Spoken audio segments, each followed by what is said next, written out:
Have you injured yourself playing a sport or exercising? Sports medicine experts at TJ Regional Health are trained to get you back on the road to recovery, whether you're dealing with sprains, fractures, knee and shoulder injuries, or other common injuries. Our goal is to prevent illness and injury in active individuals of all ages and help prevent future problems to maximize your performance. Find out more at tjregionalhealth.org/rehab. Patients first, team always. TJ Rehabilitation Services.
Outstanding job, Chad Travis and Channing Mitchell singing our national anthem tonight. We're about 36 minutes away from game time here at senior night at Barron County High School. And as we mentioned, Chad and Travis are both members of the Trojan football team. And Channing, a sister to Chad and Travis.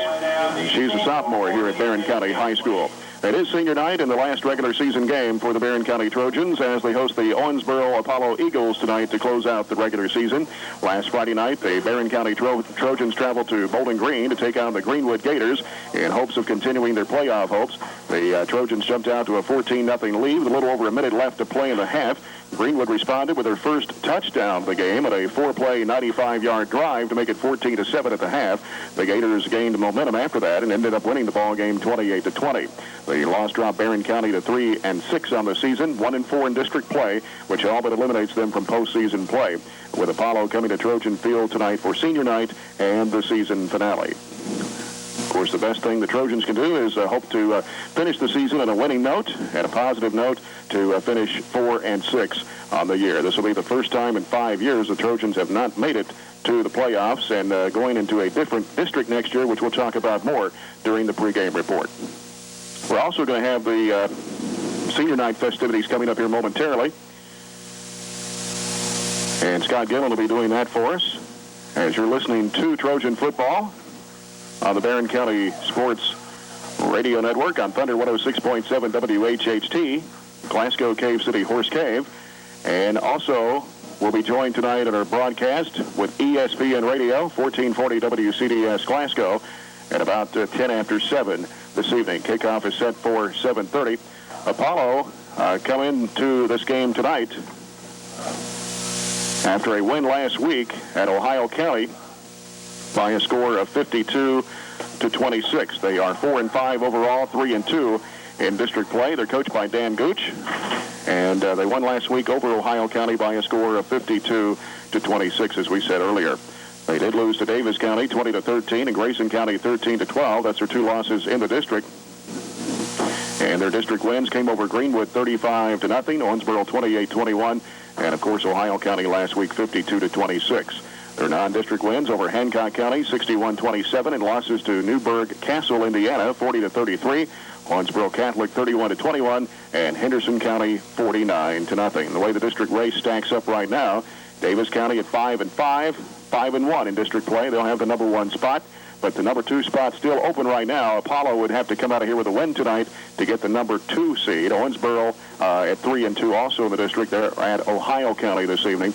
Ohio County is 2-3. Grayson County is 2-3. They're hosting Greenwood tonight, and Greenwood, of course, 2-3. So they're battling for that 2nd, 3rd, and 4th place spots in the playoffs. Well, we're still about 33 minutes away as we're still waiting to get the senior night festivities underway. Once again, the Trojans losing last week to Greenwood 28-20, and hope to end the season tonight on a winning note.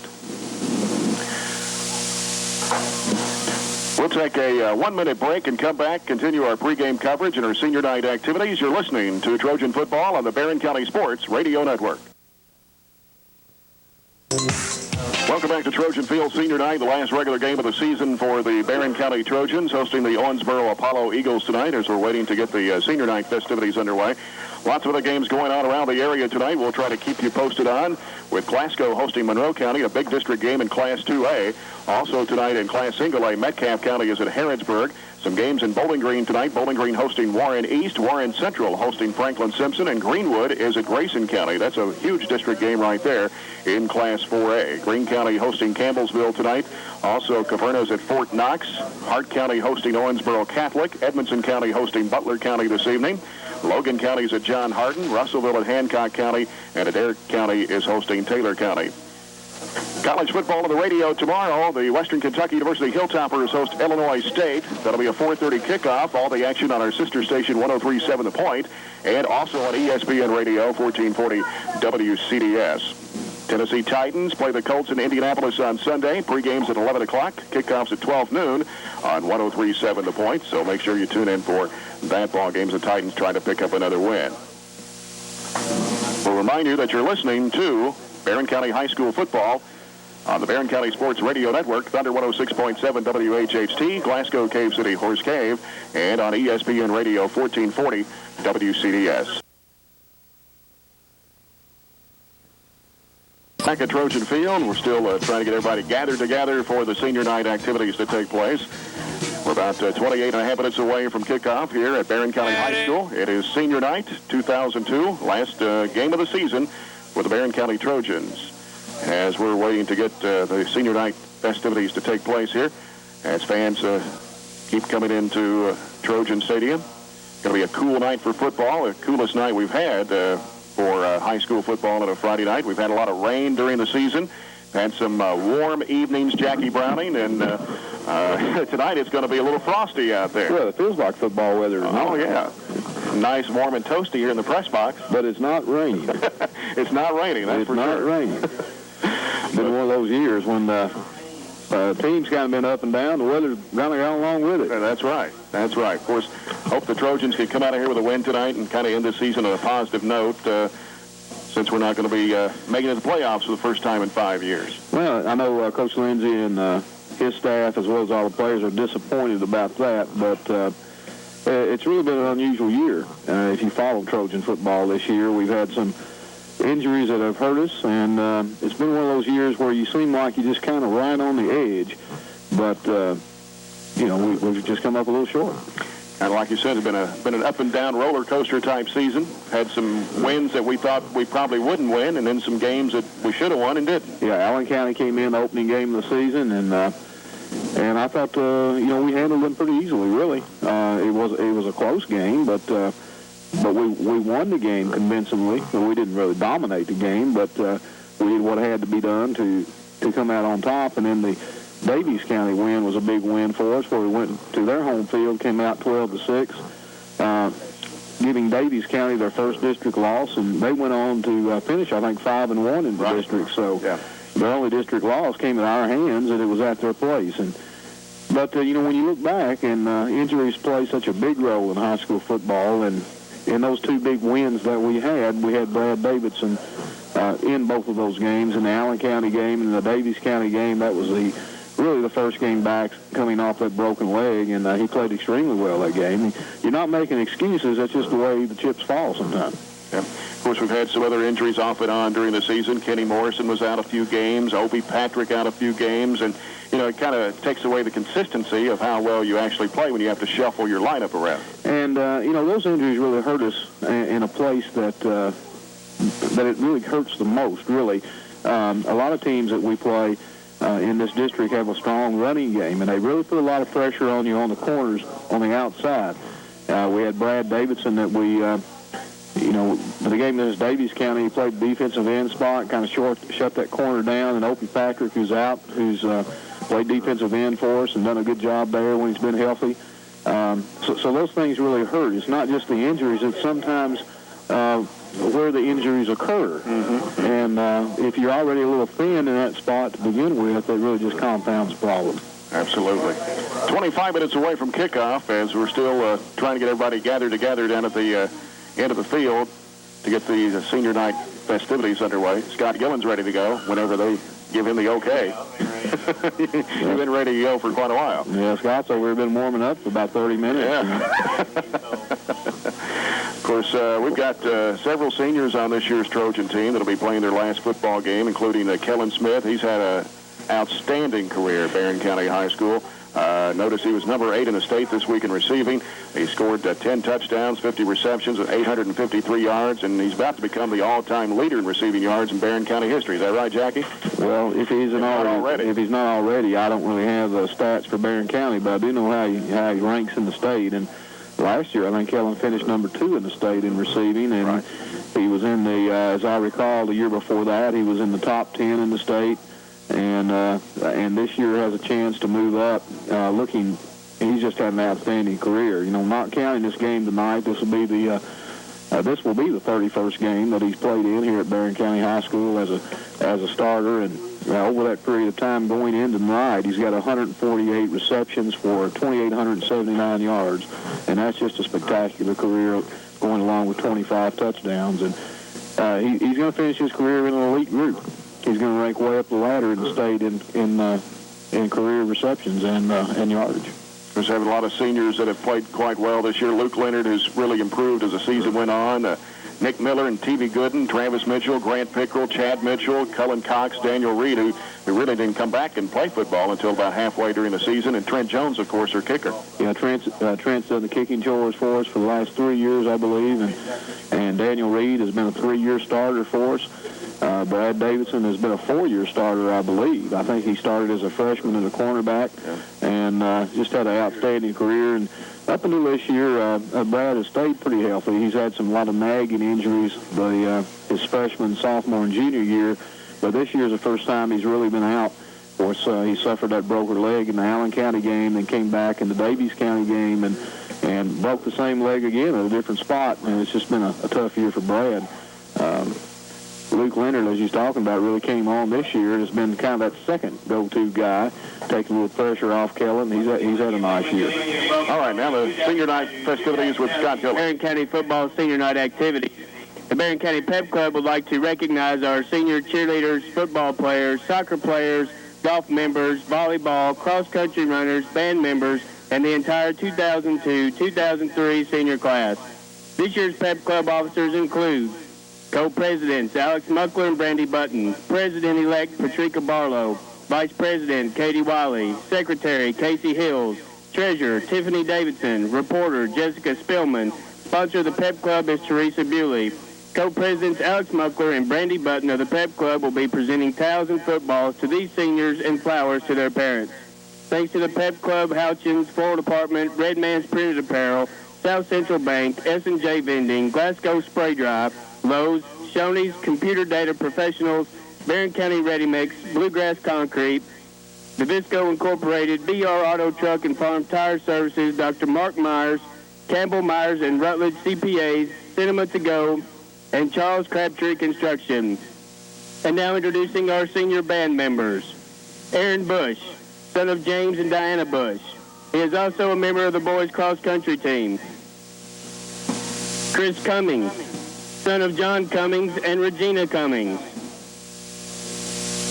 Mitchell Gentry, son of Jill and Johnny Gentry. Russell Gonzalez, the son of Art Gonzalez and Carol Mayer. Adam Jaggers, son of Pam Hester and Larry Jaggers. Michael Lay, son of Harold and Joyce Lay. Jeremy Maynard, son of Rodney and Stacy Maynard. Sherry Morgan, daughter of Lewis and Emily Morgan. Stephanie Parker, daughter of late Kevin Parker and Miss Judy Parker. Dirk Steenbergen, son of Frank Steenbergen and Lorena Steenbergen. David Turner, son of Clara and Larry Turner. And Jessica Valentine, the daughter of David and Jennifer Valentine. And now introducing our senior cross-country runners. From the girls cross-country team, Amanda Adams, daughter of Mark and Janice Adams.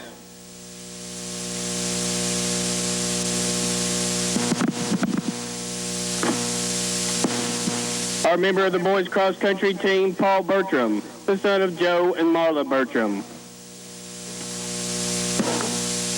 Our senior golf players, Robbie Bush, son of Kenny and Vanita Bush.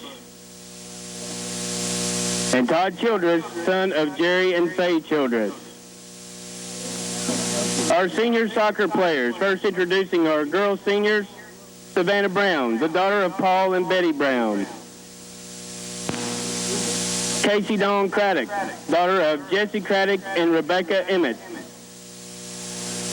Lacey Jo Martin, daughter of Sandra and Perry Gilmwater. Stephanie Robbins, daughter of John and Sarah Robbins. Jessica Spillman, daughter of Diana and David Spillman. And Danielle Stahl, daughter of Richard Stahl and Regina Stahl. Senior member of our boys soccer team, Jared Elmore, son of Richard and Susan Elmore. Joshua London, son of Jerry and Deborah London.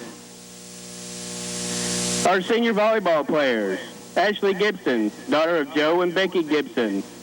And Emily Marksberry, daughter of Scott and Angela Marksberry. Now introducing our senior cheerleaders, Tiffany Davidson, daughter of Tammy Davidson. Casey Francis, daughter of Rusty Francis and Karen Wheeler. Logan Harbison, daughter of Brenda Harbison and the late David Harbison. Erin Huff, daughter of Bruce and Sheila Huff. Casey Jolly, daughter of Carol and Danny Jolly. Jackie Matthews, daughter of Alan Matthews, Brenda Matthews, and the late Donna Matthews. Chad Murphy, son of Judy Snoddy and Keith Murphy. Ashley Pruitt, daughter of Todd and Julie Pruitt. Marisha Veach, daughter of Jimmy and Yvetta Veach. Amy Young, daughter of Sharon and Jackie Young.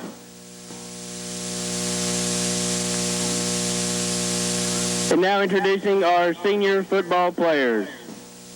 Number 66, Cullen Cox, the son of Greg Cox and Rhonda and Dennis Parker. Number 5, Brad Davidson, son of Paul and Marla Davidson. Number 36, T.V. Gooden, son of Tim and Dana Gooden. Number 33, Trent Jones, son of Ruth and Mike Jones.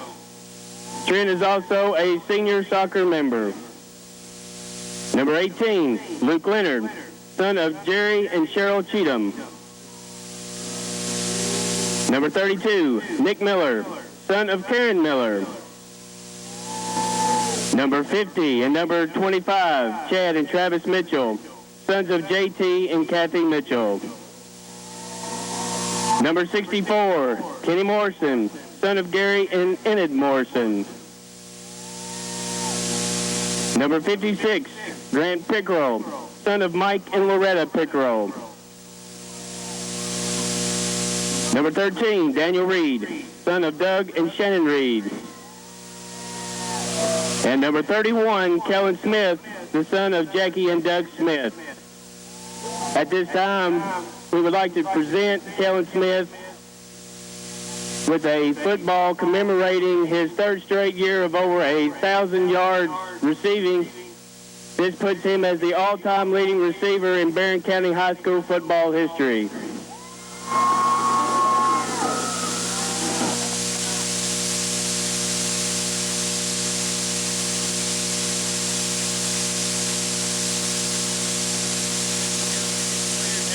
Their leadership to their teammates. They will be missed dearly next year by everyone here at Barron County High School. We would now like to recognize the rest of the 2002-2003 senior class if they would please stand.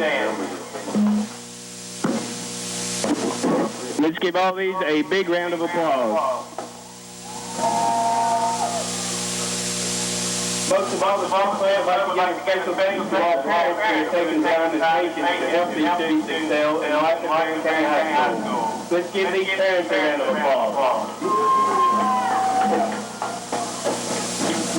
Ladies and gentlemen, this concludes senior night. Thanks for supporting our seniors, and the Pep Club wishes each senior success in their future. Thank you. And thanks to Scott Gillen for the senior night festivities. We're going to take a 2-minute break and we'll return with more pregame coverage. Barron County Trojans against the Owensboro Apollo Eagles here at Trojan Field. Back in 2 minutes on the Barron County Sports Radio Network. Back at Trojan Field, this is Jay Turner. We're about 12 and a half minutes away from kickoff here on senior night 2002. Barron County Trojans and the Owensboro Apollo Eagles.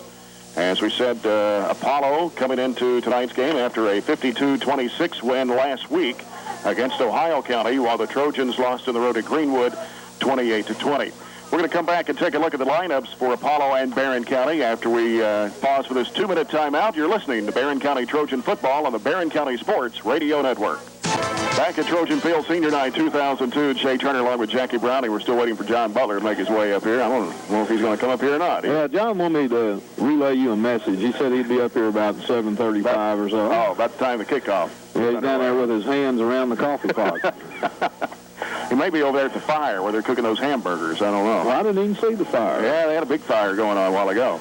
Well, Apollo is, let's see, they're 4-5 on the year, and they're 3-2. In district play. As we said earlier, their district wins came over Greenwood 35-0, Owensboro 28-21, and last week to Ohio County 52-26. And their normal starting running back, William Carter, played in the quarterback spot last week, I understand. Of course, Apollo is 22nd of the state in rushing, averaging 261.7 yards per game. They're 11th in the state as far as William Carter individually. He's 11th in the state in rushing at 160 yards per game. He has scored 21 touchdowns so far this season for 1,435 yards, and I assume he'll be in that starting role at the quarterback spot again tonight. I don't have the official report yet. Do you know anything different, Jackie? I was just talking to some of the Apollo fans over here a few minutes ago, and they didn't have much to say about it other than their quarterback had gone down with an injury, and Carter came in last week and ran out of that spot. So I don't know. Sounded like he did pretty good last week against Ohio County. That might be a change you want to stick with. That's true. Here's what we have unofficially on their offense for the Eagles. They are coached by Dan Gooch, assisted by Chip Carpenter, who was a former assistant coach here at Barron County. Also, the other assistants are Shane Inns, along with Paul Bates, Todd Houston, and Greg Simonox. At wide receiver, number 22, Brandon Fogel, 5'10", 165, a junior. The other wide receiver, Shane Perry, number 43, at 6', 150, a junior. The tight end is Stephen Lee, number 89, at 6'1", 190, a senior. On the line for the Eagles, Josh Moran, number 54, 5'10", 190, a senior. Ryan Worthington, number 55, at 6'1", 200, a senior. Matt Veed, or Vide, V-I-E-D, number 57, at 6', 195, and a senior. Nick Headley, number 61, 6', 204, junior, and Britt Lacefield, number 72, at 6'1", 255, a junior. Also playing on the line will be number 73, Evan Miller, at 6', 230, a junior. Quarterback will be William Carter, number 27, and he's the guy that hurt us last year at Apollo. I don't know how many touchdowns he actually scored. It was 41-7. I remember the score, but he did a lot of damage against the Trojans last year. Yeah, and he's done a lot of damage every time we've played Apollo while he's been there. He's not very big, 5'8", 161. Right. But he runs about a 4.3 40. So, and that's, from what I understand, that was timed by college scout that was looking at him. So that's probably legit 4.3. 4.3 is pretty quick. Definitely. Fullback is number 20, Chip Gossett, 6'2", 192, a sophomore. Tailback is number 6, Gregory Fountain, at 5'11", 195, and a junior. On defense for the Eagles, it'll be, 54, Josh Moran. Number 76, Matt Hill, a defensive lineman, at 6'2", 265, a junior, along with Tony Kelly at 6'2", 220, a sophomore. Defensive end is 85, Brandon English at 6'1", 185, and a senior. Linebackers are Chip Gossett, Matt Bede or Bide, I'm not sure how they pronounce his name. Aaron Teasley, number 81 at a linebacker spot, 6'1", 180, a junior, and Stephen Lee, also a linebacker. Cornerbacks are Troy Best, number 21 at 5'11", 155, a junior, and Brandon Fogel, number 22. Anthony Higgs, the safety, at 5'7", 135, and a senior. For the Barron County Trojans, coached by Billy Lindsay, assisted by Jared Browning, Craig Cassidy, Roger Lawson, Richard Spear, and Bob Blair. On offense for the Trojans will be Luke Leonard at split end, number 18, 6'1", 165, a senior. Left tackle, number 66, Cullen Cox, 6'1", 290, a senior. At left guard is 56, Grant Pickrell, 6'1", 195, and a senior. At center is number 72, Robbie Perkins, 5'11", 260, a junior. At right guard is number 64, Kenny Morrison, 5'11", 220, a senior. Chad Mitchell at right tackle, number 50, at 5'11", 250, a senior. And the tight end is Mark Wood at 6'1", 190, a junior. Flanker, number 31, Kellen Smith, 5'9", 170, a senior. The quarterback is number 19, Scott Buchanan, 6'1", 185, and a junior. At fullback is number 32, Nick Miller, 5'11", 200, a senior. And understand that Travis Mitchell may start at the tailback spot to start the ball game, number 25 at 5'10", 175, and a senior. Kicker is number 33, Trent Jones, 6'3", 160, and a senior. On defense for the Trojans, T.V. Gooden, number 36, 5'10", 175, a senior, along with Grant Pickrell, who will be a tackle, 56. 66, Cullen Cox, the nose. At the other tackle spot will be Chad Mitchell and Kyle Adams, number 22, a defensive end, 5'9", 165, and a freshman. Linebackers are Matt Hornbeck, number 21, at 5'11", 175, and a junior, and Daniel Reed at 6'2", 210, a senior. The strong safety, number 4, Patrick Young, 6'1", 180, a junior. Cornerbacks are Kellen Smith and Luke Leonard, and Ken Wood will be the free safety. Just less than 5 minutes away is what they have on the board, away from the time we get our kickoff underway. Barron County and Owensboro Apollo will take a 2-minute break and come back here on the Barron County Sports Radio Network.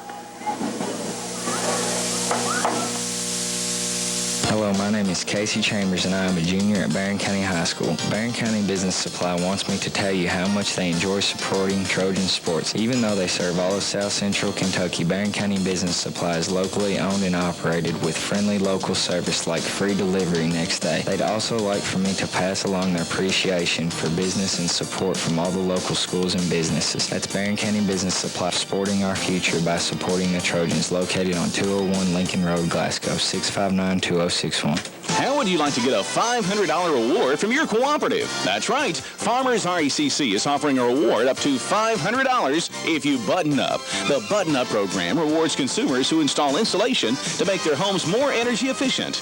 Better insulation means you'll be cooler in the summer and warmer in the winter and quieter all year long. Don't delay. Call today about Farmers RECC's Button Up program. This has been a message from Farmers Rural Electric Cooperative, a Touchstone Energy cooperative. Be on the lookout. Welcome back to Trojan Field. Jay Turner along with Jackie Browning, minus John Butler. He's still down around the coffee pot or the fire or somewhere. I don't know what he's doing. We're just going to have to dock his pay. Take another 0 off of there. Add 1 to it. I don't know.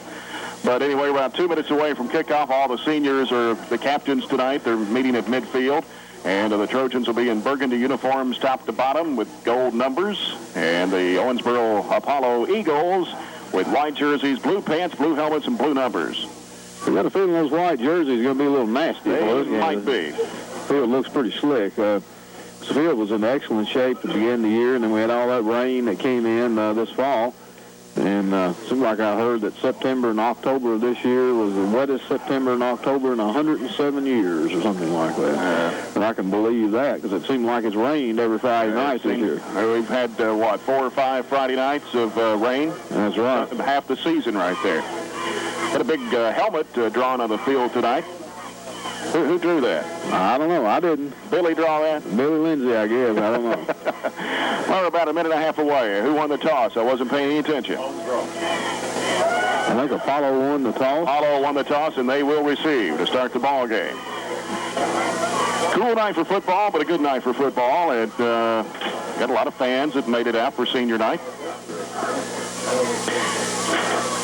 Well, we're about a minute away here from this final game of the 2002 football season. You know, this season has flown. It surely has. It really has flown. It's hard to believe. Stay tuned at halftime. We'll have the Pizza Hut halftime report. We'll check in with Cody Meek at our studios in Glasgow for updates of other ball games around the area tonight. And the big one across town is Glasgow and Monroe County in 2A. Yeah, and I think Huffman is out tonight, so they're going to be right? They're going to be out without Tristan Huffman, who, as I understand it, has a could be a stinger or something like that. Had a little problem with his neck. Sounded like it might have been a little catch in his neck or that could be prick in his neck, maybe because of a pinched nerve or something. So I don't think Huffman's going to be in there tonight. At least that's what I heard earlier today. That could be a big loss for Glasgow then. Well, Monroe County's pretty tough. I mean, they came over here and handled us pretty convincingly, and they have a nice team this year. So we'll talk about next season, the new district schedule, and also we're going to be in a bowl game next year over at Glasgow. We're either going to rotate between Glasgow and Barron County. The T.J. Sampson Bowl of the Barons, I believe they're going to call it. Well, that sounds like a good name to me. That's right. So we're looking forward to that next year and the new district schedule as well. We'll be doing a lot of traveling west next year. Well, I think we have some home games next year. We got a few. We got a few home games next year. I think the year after that's when we're going to have to buy a new set of tires before the season starts. And maybe a set about halfway through. I don't know. I mean, you go to Graves County and down around Mayfield and Henderson County. And that's a pretty good trip. Marshall County and Marshall County. Yeah. Little different look next year as far as the district. William Carter back deep to receive for Apollo as Trent Jones will kick off from his own 40-yard line. And this ball game will be underway. The season finale here at Barron County High School as Jones kicks off from his own 40. Goes end over end. It is caught at about the 19-yard line by Will Smith.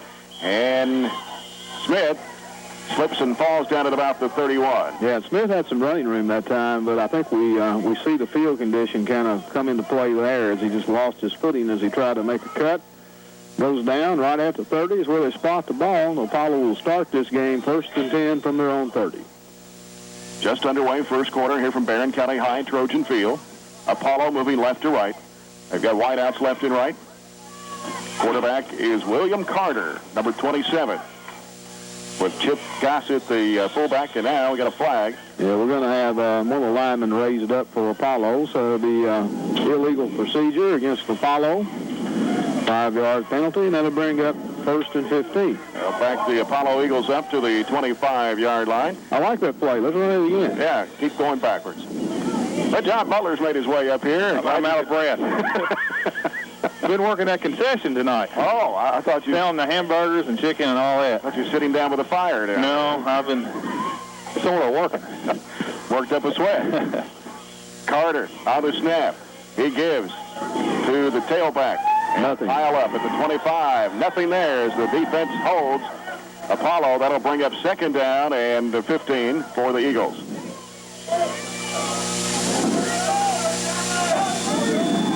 They mark that for a gain of maybe a half yard. Half yard.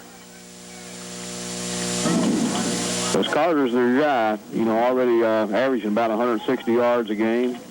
What, 21 TDs? That's a lot. 21. That's a lot of touchdowns for a season. Standing out of the shotgun beside him is Fountain. Got 3 wide receivers. Here's the snap to Carter. And the handoff to the tailback, which is Fountain, and not much there. I think he got back. He may have gained another half yard, so that's going to bring up 3rd down and about 14 for Apollo. 2 nice defensive plays that time by the Trojans. Got a feeling we're going to see a lot of William Carter scrambling here for this game's on. They say he's Michael Vick-like. Michael Vick-like. Well, he's not nearly as big. No. At only 5'8", out of a shotgun.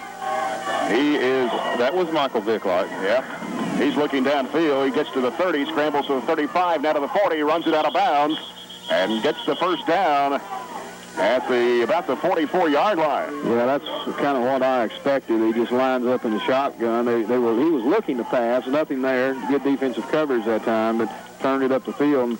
4.3 speed will make up for a lot of mistakes. Yeah, he did a great job of put a little 360 move in the backfield. Looked like TV Gooden had a shot at making the tackle, and he just spun away from him. And once he got outside, he's got, like you said, great speed. 1st and 10 Apollo at their own 44-yard line. Wideouts left and right. Carter's under center this time. Carter on the count. Long count by Carter. And here's a snap. And fake handoff, and nothing there. Yeah, nice play by Adams, the freshman, coming in, making a nice stop on Carter. Held him for no gain. That was played perfectly. And as you said, Kyle Adams, great future for the Trojans. Freshman linebacker / defensive end, made a nice tackle on Carter. 2nd and 10 for Apollo with 10-10 left in the first quarter. No score. Apollo on their own 44-yard line. This time Carter standing out of a shotgun. One back on each side. 2 wideouts. Split left and right. Here's the snap to Carter. Carter looking back now. Heads up the middle of the field. He's left wide open. Scrambling, runs into one of his own players, and then taken down at about the 29-yard line by a couple of Trojans and gets the first down. I don't think he has any inclination to throw the ball. No, he lined up in the shotgun that time, and that was just kind of a quarterback draw. He faked the pass, took the ball, let the play develop downfield, and just busted it up the middle for a big gain. Gain of 28. And I'm sure we have it in our repertoire tonight defensively to probably have a spy on him. One of the linebackers' job is basically just to kind of stay at home and just wait for him to run. But right now, Mr. Carter is just dominating the game. Well, the problem is if you run a 5-flat 40 and he runs a 4.3, he's going to win that war. Yeah. Carter under center takes a snap, looks to his left, cuts back, gets to the outside. There's a flag thrown. There's a hold, I think, right around the 28, 29 yard line. I think that baby's coming back. Well, he picked up about 11 on that one, but we do have a hold, so they'll mark that off. They'll bring the ball back. Now you got down to what, about the 19? Yeah, he picked up about 11 or so on the play, but that will come back. Of course, we mentioned Michael Vick. Michael Vick is the starting quarterback for the Atlanta Falcons, and this is his 2nd year. He played at Virginia Tech, and he's basically revolutionized the position of quarterback. He's almost single-handedly dominating games in the NFL. He has 4.2 speed. And, I think Michael Vick was probably the most dominant college quarterback I agree. He can throw it and run it. Penalty pushback Apollo to the 38-yard line. Here's Carter under center this time and gives the handoff to the tailback, and he goes down to about the 30. That is Gregory Fountain. We tripped him up at the line of scrimmage, but he had enough strength to run through the tackle. The tackle that time, I believe that was Chad Mitchell made the play. Gain of 8. Brings up 2nd down and 11. With the ball on the Barron County 30-yard line. Played almost 4 minutes of this ball game. Wideouts are split left and right. And now Carter goes under center. Long count. Takes a snap. And nice play again by Kyle Adams. Nice play. Coming down at the 29-yard line. Yeah, that was the option again. And it was really Kyle Adams and also Patrick Young that was out there. That Patrick denied the pitch, and Kyle Adams did a nice job of getting out there and making a tackle again. So far, their option play has gained 0 yards on 2 plays, where Carter scored all of his yards, 44 yards and 2 carries, has been out of the shotgun. Well, I think on that option play, I don't think you're going to see him give that ball up much on the option play. I don't blame him. This is just his 2nd game at quarterback, so he's still a little bit uneasy in that position. Carter takes a snap this time. And he's dropping back, being chased. Looking downfield. He's going to put it in the air. Here's the pass. Here's the throw. It is caught. And running it in for the touchdown. Nope, I don't think he made it. He's stepped out of bounds. He's calling him out of bounds. He called him out of bounds. Yeah, he went out of bounds and came back in is what happened. Yeah, I tell you what, a heck of a throw that time by Carter, because he took a tremendous hit by Hornback and TV Gooden. Well, I was wondering why he was so wide open. He was running back to the field, up the field to get the ball, as he should have. But I think he cut through the band. Well, Our defensive back knew that he had already been out of bounds, I assume, and that's what the call was. It'll be 4th and 11 from the Barron County 30. I believe that was, who was that stepped out of bounds? Shane Perry, 43. I believe so. The other wide out is number 22, Brandon Fogel. And now Carter out of shotgun. One back on each side. Here's a snap to Carter. He looks. Quarterback draw. Here he goes. He got it. He's in trouble. That stopped him. That was Kyle Adams. That's his 3rd tackle of the series. And, again, that was basically the quarterback draw. Basically, that's what it was. And nice job defensively for the Trojans. Trojans will have it on their own 30. Well, Apollo did what they probably wanted to do. They took over 4 minutes off the clock on that opening drive. Trojans are first possession, starting on their own 30. Kellen Smith coming to the near side. Luke Leonard far right. We've got a full house backfield. And here is, it's Nick Miller, isn't it? Miller, strong run. He's got the first down, and it takes everybody to bring him down at the 45-yard line. Wow. Great run by Miller. He carried about 4 or 5, really about 10 yards. If ESPN was there tonight, Jay, we are on the air radio-wise, but if the TV was there, that would make the highlights. He carried, I would say he probably carried 7 people that time. Gain of 14 and a first down. It looked like a rugby scrum. Nice run by Nick Miller. 1st and 10 Trojans on their own 44-yard line. Wideouts left and right. There's nobody at all over on Kellen Smith. They're all huddled up over there. Well, they blow the... Now they're going to whistle. That's timeout, Apollo. Timeout by the Eagles. Evidently, they didn't have enough players on the field. There was nobody at all lined up with Kellen. 7:09 to go, first quarter. It is 0-0. Barron County and Apollo back in a minute on the Barron County Sports Radio Network. The full harvest sale at Clayton Homes has been extended 3.5 miles west of Glasgow Airport. At Clayton Homes, no credit is no problem. Clayton Homes has a credit builder program. Used homes sold at cost. Repos, easy financing. Nobody sells for less. Factory direct pricing, custom built homes. Buy from people you can trust. Mike Pickrell, manager.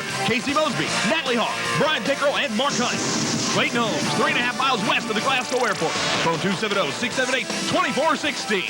Clayton Homes. Components. They'll keep you updated on the latest technology in CD-ROM drives, fax, and data modems, multimedia systems, networking, internet sign-up, and more. Computer Data Professionals, 300 Columbia Avenue, Glasgow. Call 651-3987. Going to have pass interference against Apollos. The pass was thrown to Kellen Smith at about the 30-yard line. I thought Kellen just dropped that one. I didn't see a lot of contact on that one. That was the fade pattern that time. And Kellen was lined up man coverage. And yeah, if they play him like that all night, Kellen have a big night. That was the defensive back. That was a Higgs. Yep, Anthony Higgs. Anthony Higgs now. Even a few Higgs football players along the way. Yeah, for Owensboro. I don't remember many for Apollo, but boy, Owensboro has had a slew of Higgs. Mark Higgs and Kenny Higgs and basketball and football. Right. All right, the Trojans have it on the Apollo 40-yard line. Here's Buchanan, hands off to Nick Miller once again. Boy, Nick is running Miller hard. Is running hard. He takes it down to the 32-yard line. Nice run again by Miller. Just a good power run. Nick is playing like this is his last game. And Coach Lindsay was referring... we got 2 guys kissing out there, isn't it? I think they're face masks are hooked. Yeah. Well, you don't see that often. Got their face masks are intertwined right now. Look at that. That is amazing. Wow. Chad Mitchell of Barron County, and helmets are still locked. Well, they're still having problems. I can't get them undone. That's Siamese twins. I guess you really got to get in somebody's face for that to happen. I'd say so. Hey, they got it. Oh, well, what haven't we seen this year? That's exactly right. Well, Coach Lindsay was saying during this week before the game, this is our bowl game. And Nick Miller is playing like it's his bowl game. Different look at the backfield with Daniel Reed, Travis Mitchell, and Nick Miller. Here's Buchanan dropping back. He's looking for Smith. He's going to throw it. Got him. Here's Kellen. And couldn't get it. Couldn't get it. Had some coverage there by... almost right on the money. Yeah, number 8, Anthony Higgs. Higgs did a good job of closing in on that one right there. I thought Kellen had him by a half step, and he last second got a hand on it. The ball was well thrown. There's just pretty good defensive coverage. 3rd down and 2 for Barron County. Good call, 3rd and 2. We got 2 downs to get this one. Smith to the near side, Leonard to the far side, with Reed, Mitchell, and Miller in the backfield. And here's the handoff this time. Daniel Reed. To Daniel Reed. He gets the first down, takes it to the Apollo 29-yard line. Gain of about 4. That's the 3rd first down for the Trojans. This is our power backfield in the power I with 3 fullbacks in the game. Nick Miller's lined up as tailback. So Apollo's one of the smallest teams we've played. Yeah, looking at the roster, they only got about 2 guys over 250. Wideouts left and right. And here's a quick pass over to Smith. Kellen gets to the 20, and he's taken out of bounds at about the 16-yard line, I believe, or maybe the 7. Well, that was a smart play. I don't know if that was a call from the sideline or just a check by Scott Buchanan, but the defensive back was about 5 yards from Kellen and just threw it to Kellen and took off for another 10-11. 1st and 10, Barron County on the Apollo 17-yard line, I believe it is. And here's the handoff to Nick Miller. And he might have got a half yard. Yeah, nothing there that time as they got Nick low. He tried to shake it off, couldn't do it. Yeah, that was Aaron Teasley sliding in from his defensive end position to make that play. No gain. 2nd down and 10 for the Trojans, threatening the ball on the Apollo 17. Leonard goes wide right, Smith to the near side. With Reed, Mitchell, and Miller in the backfield. Buchanan takes a snap, hands it off this time in reverse to Mitchell, and Mitchell gets down to the 11-yard line. Yeah, that was Travis. That was a little misdirection right there. Travis has not had a lot of carries this year, but that was a nice little gain. Gain of 6. 3rd and 5 for Barron County on the Apollo 12. Nearing the 5-minute mark here in the first quarter, no score in the game. Smith comes to the near side, Leonard to the far side. Reed, Travis Mitchell, Nick Miller in the backfield. Buchanan on the keeper. Ooh, he gets hit hard, nailed. Yeah, he got stood up at the line of scrimmage and then really got drilled. Yeah, that's one of the few times that play's been stopped. I've talked about that all year. The quarterback sneak has been very successful. Well, he might have gained 1. What happened to him that time, he went to the hole that a linebacker was coming through on a blitz. He usually doesn't fare too well when that happens. 4th down and 4 on the 11-yard line.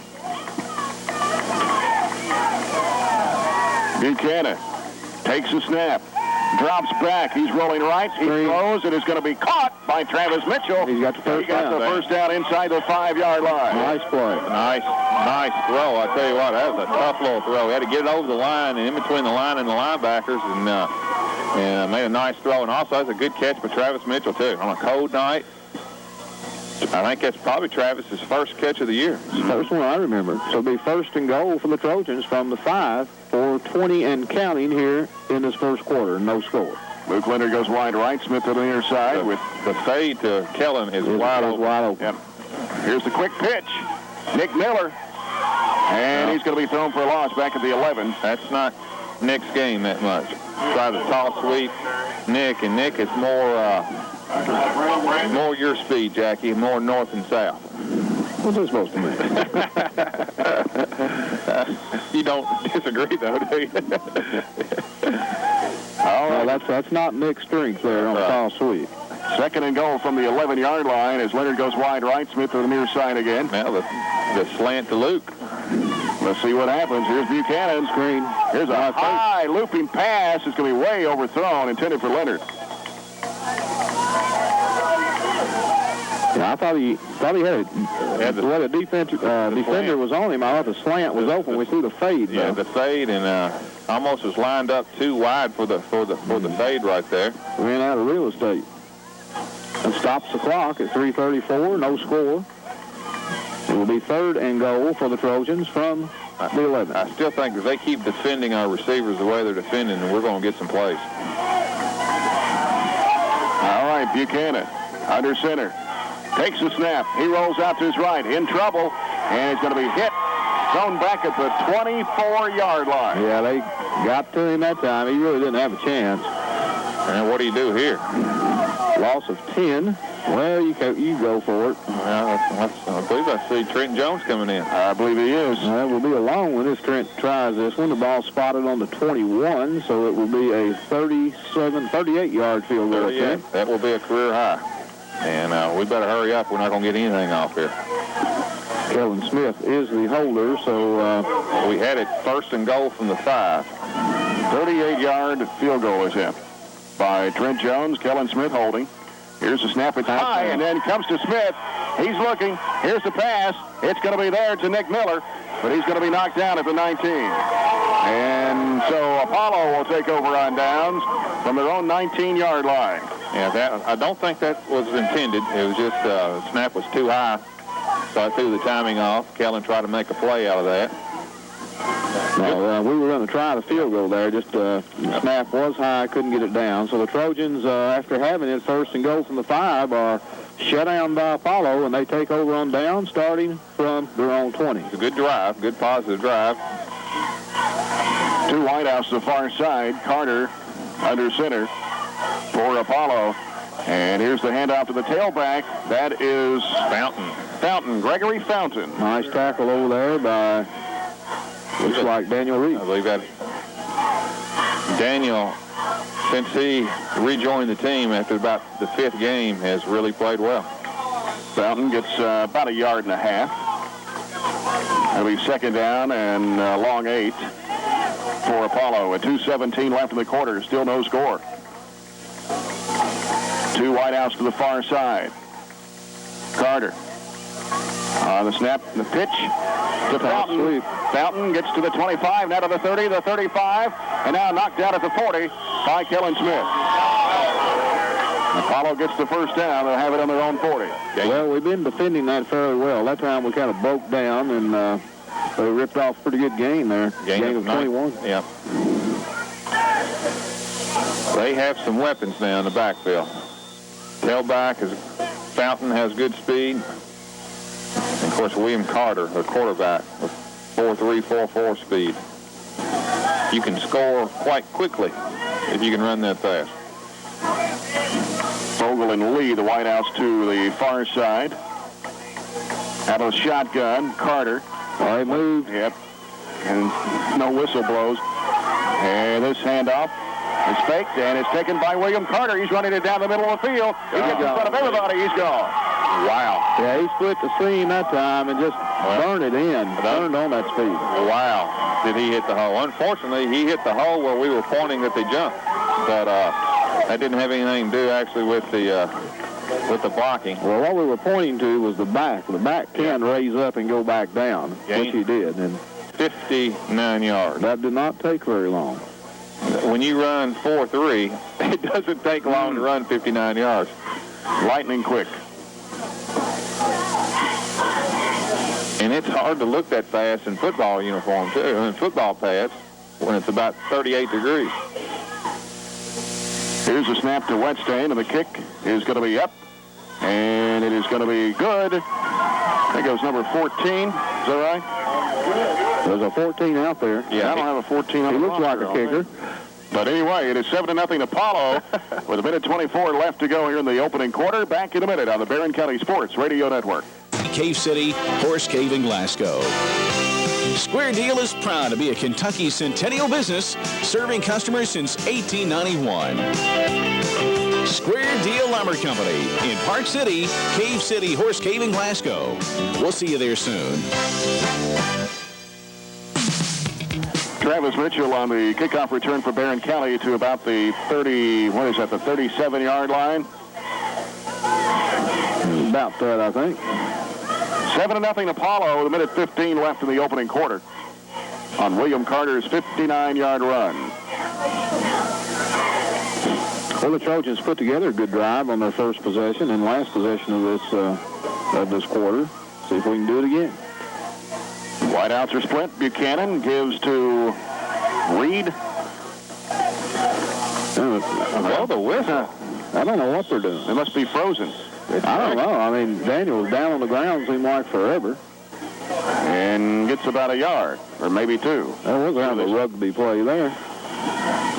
Well, we've seen quick whistles and slow whistles and no whistles and too many whistles. And we've seen it all this year. It's been an unusual year. 1 yard pickup for Reed, 2nd down and 9. Barron County on the 38-yard line. Wideouts are split. Buchanan looking. Now gets the pass off. He's got it. To look Leonard. He's going to break it wide open. 40, 35, 30, 25, 20, 15. Down about the 13-yard line. I tell you what great speed that time by 22, Brandon Fogle. So that was, again, Scott Buchanan just put the ball right between the 1 and 8 of Luke Leonard. Hit him in stride, and Luke actually had the whole defense beat, and 22 just had great closing speed. Brandon Fogle. 48 yards. 48 yard. I tell you what, one of the best things this year in terms of improvement has been Scott Buchanan's play. Yeah, he has really, really turned into a fine quarterback. 1st and 10 on the Apollo 14-yard line with 26 seconds left to play. Bootleg. And going to be down at the, I guess, the 14, so not going to be anything gained there. Yeah, it was a bootleg that time by Buchanan. And I think if, guys, if Luke could have seen the guy coming from behind, maybe he could have angled over a little bit more. May could have got a few more yards out of that. But I tell you what, talking about somebody who's improved, Luke Leonard has really, really had a good year, both offensively and defensively. Yeah. Time runs out. It's the end of the first quarter. Apollo 7, Barron County nothing. Back with the second quarter of action after this 1-minute timeout on the Barron County Sports Radio Network. Second quarter about to get underway here from Barron County High at Trojan Field. It is 2nd down and 10 on the Apollo 14-yard line. And it is Nick Miller getting a yard, maybe 2 on the play, down to about the 12. They have made an adjustment or two. And the first few plays, we really ripped them in between the tackles. And I think they're kind of narrowing their splits a little bit, kind of jumping up more on the inside. Because, you know, when you run that power eye, that's where you're going to go, man. You're going to run between the tackles. 3rd and 9 for the Trojans. Wideouts are split, left and right. Smith on the fade, right? Yeah, it's wide open. Buchanan. There it is. There's the pass toward Kellen Smith. And it drops right at the goal line. Good throw that time. Throw. Yeah, that's a pretty good throw that time. That was a nice throw. I don't know whether Kellen may have lost that in the light. Couldn't pick the ball up or what, but the ball kind of went between his arms. Yeah, that was the perfect call right there. If they're going to play, just like we mentioned, Kellen is and Luke are just 2 good receivers to play single coverage on. And we will strike eventually. 4th and 9 from the 13-yard line. It's the same play there. Same play. If he wants it, he's got it. And here's a snap to Buchanan. And that's what he was doing.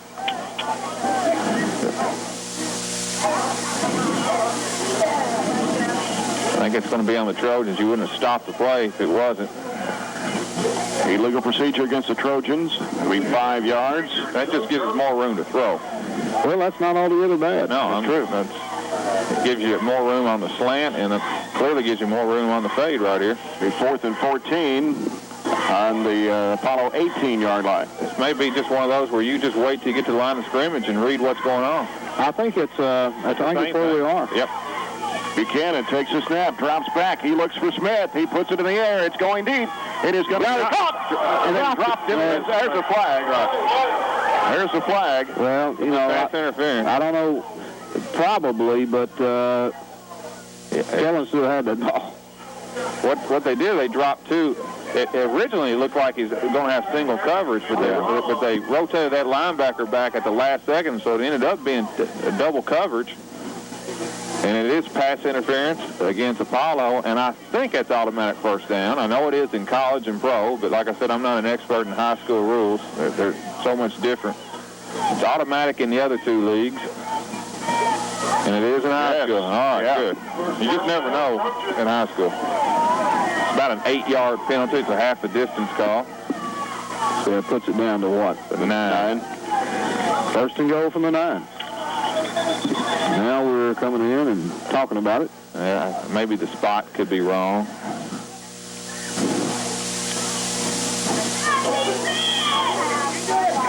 That's really about 2 or 3 balls that Kellen probably should have had. Well, he's had his hands around it. That was either Scott went the wrong way or the 3 running backs went the wrong way, and I believe Scott may have turned the wrong way because everybody else went to the right and Scott went to the left.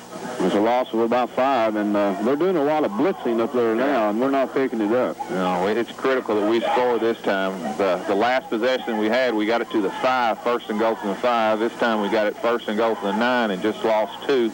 I don't think we're going to be able to run it in here, guys. I think it's going to have to be a rollout pass or something of that nature. Second and goal from the 11.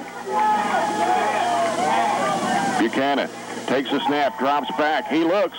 Here's the pass toward Luke Leonard. And it is overthrown in the back of the end zone of the flag. That's going to be another pass interference. That's going to be on number 8. It's going to be on Higgs. That's the 3rd pass interference call. He just shoved Luke Leonard in the back to get position for the catch. That's a good call. The defensive coaches for Apollo up here in the booth don't like it, but I saw that one. Well, you know, it's unusual for you to even have 1 in the game, and that's the 3rd one that we've had here just barely into the 2nd quarter. That's about a 6-yard penalty there. That'll be first and goal now from the 5.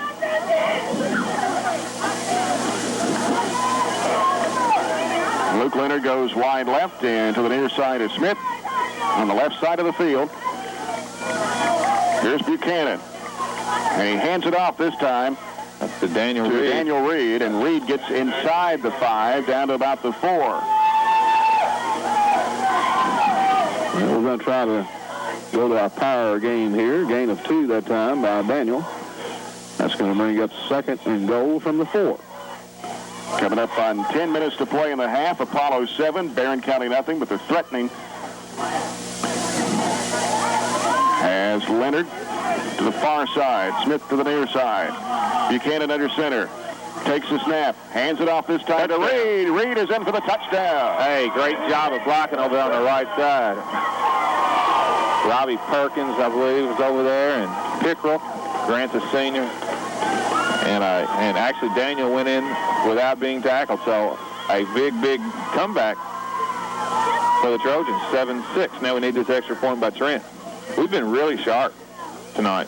But to be honest with you, we've been sharp for the last, we were fairly sharp the first half last week and the week before. Right. We've just had trouble putting 4 quarters together. So Trent Jones has a chance to tie the game. Kellen Smith will hold. Here's the snap to Smith. Here's the kick by Jones. It's going to be up, and it is going to be good, and we're tied at 7. 9:47 to play in the first half. Barron County 7, Owensboro Apollo 7. We'll be back in a minute on the Barron County Sports Radio Network. Tonight, the all-you-can-eat prime rib buffet is back at Ponderosa Steakhouse in Glasgow's Barron River Plaza, 10-4. And in Campbellsville's Green River Plaza. But it's picked up and down at the 30-yard line. That's a super tackle that time on their big threat, Carter. I think that was 24 for the Trojans. Patrick Young made the first hit. Okay, Patrick Young made the first one. And I think it's Jess Gooden. Jess Gooden? Yeah, that's TV's brother. Good football game, 7-7. We played a lot of good football games this year. Just had trouble just closing the deal. Trouble closing the deal. That's exactly right. Bogle goes wide right with Perry to the near side. William Carter's the quarterback. Carter on the count takes a snap, hands it off to the fullback, which is Gossett. He's going nowhere. Right. Drove him back. That looks like Scott Buchanan on the tackle. That's the first time I don't remember Scott playing defense all year. But that was Scott on the play at that time. I think Scott's in there in one of those linebacker spots now. Well, I think they were, and rightfully so, they were very reluctant to use Scott defensively this year because the only people behind Scott were freshmen in terms of the quarterback. Yeah, we're a little thin there, and Scott is a good defensive player. Second down and about 11, actually about a half-yard loss on the play. Ball on the Apollo on 30-yard line. Carter on a long count. Takes a snap, pitches it out to Fountain. Fountain cutting back inside. He's going to be taken down. Patrick Young in there on the stop at about the 35. Grant Pickrell in there on the first hit. And I think Matt Hornback is injured. He's walking over here on the side. He may have pulled a back muscle or something. I guess that's why we have Scott in there at the linebacker spot. Right. Was that Fountain, Jay? Yeah. It's going to bring up third down at about 6 for Apollo. The 8.5-minute mark here in the first half of play. We got a good one, 7-7. 3rd and 5 for the Eagles. Carter now standing out of the shotgun. And we're going to have I'm guessing somebody taking off. That's Stephen Lee taking off a little too quick. I'm guessing that's illegal motion, Jay. That would be illegal in the Canadian League. Well, that backs Apollo up 5 yards. That's their 6th penalty. Now, I know they wouldn't be saying in their radio booth, but every time we come to Glasgow, we get we say that when we go down to Owensboro or Apollo Davis game. It seems like we always get. Well, that one was pretty obvious. I know, but they've had 3 defensive pass interference. 3 wide receivers this time, and Carter standing out of shotgun. 2 wide receivers to the near side, 1 to the far side. Here's Carter. Adams is after him. And he slips down. Yep. Carter's still looking. He's got time now. Oh, what a hit at the 30-yard Adams. Great play. Wow. Give Daniel Reed the assist, but give Kyle Adams the hustle right there. Kyle almost made the play about 10 yards past the line of scrimmage and slipped. And then about, 6 seconds later, hustled all the way back and just nailed him. Pancake. Loss of 6 on the play. Good news about Kyle Adams is he'll be around another 3 years. Only a freshman. I believe he's going to make a football player. He already is.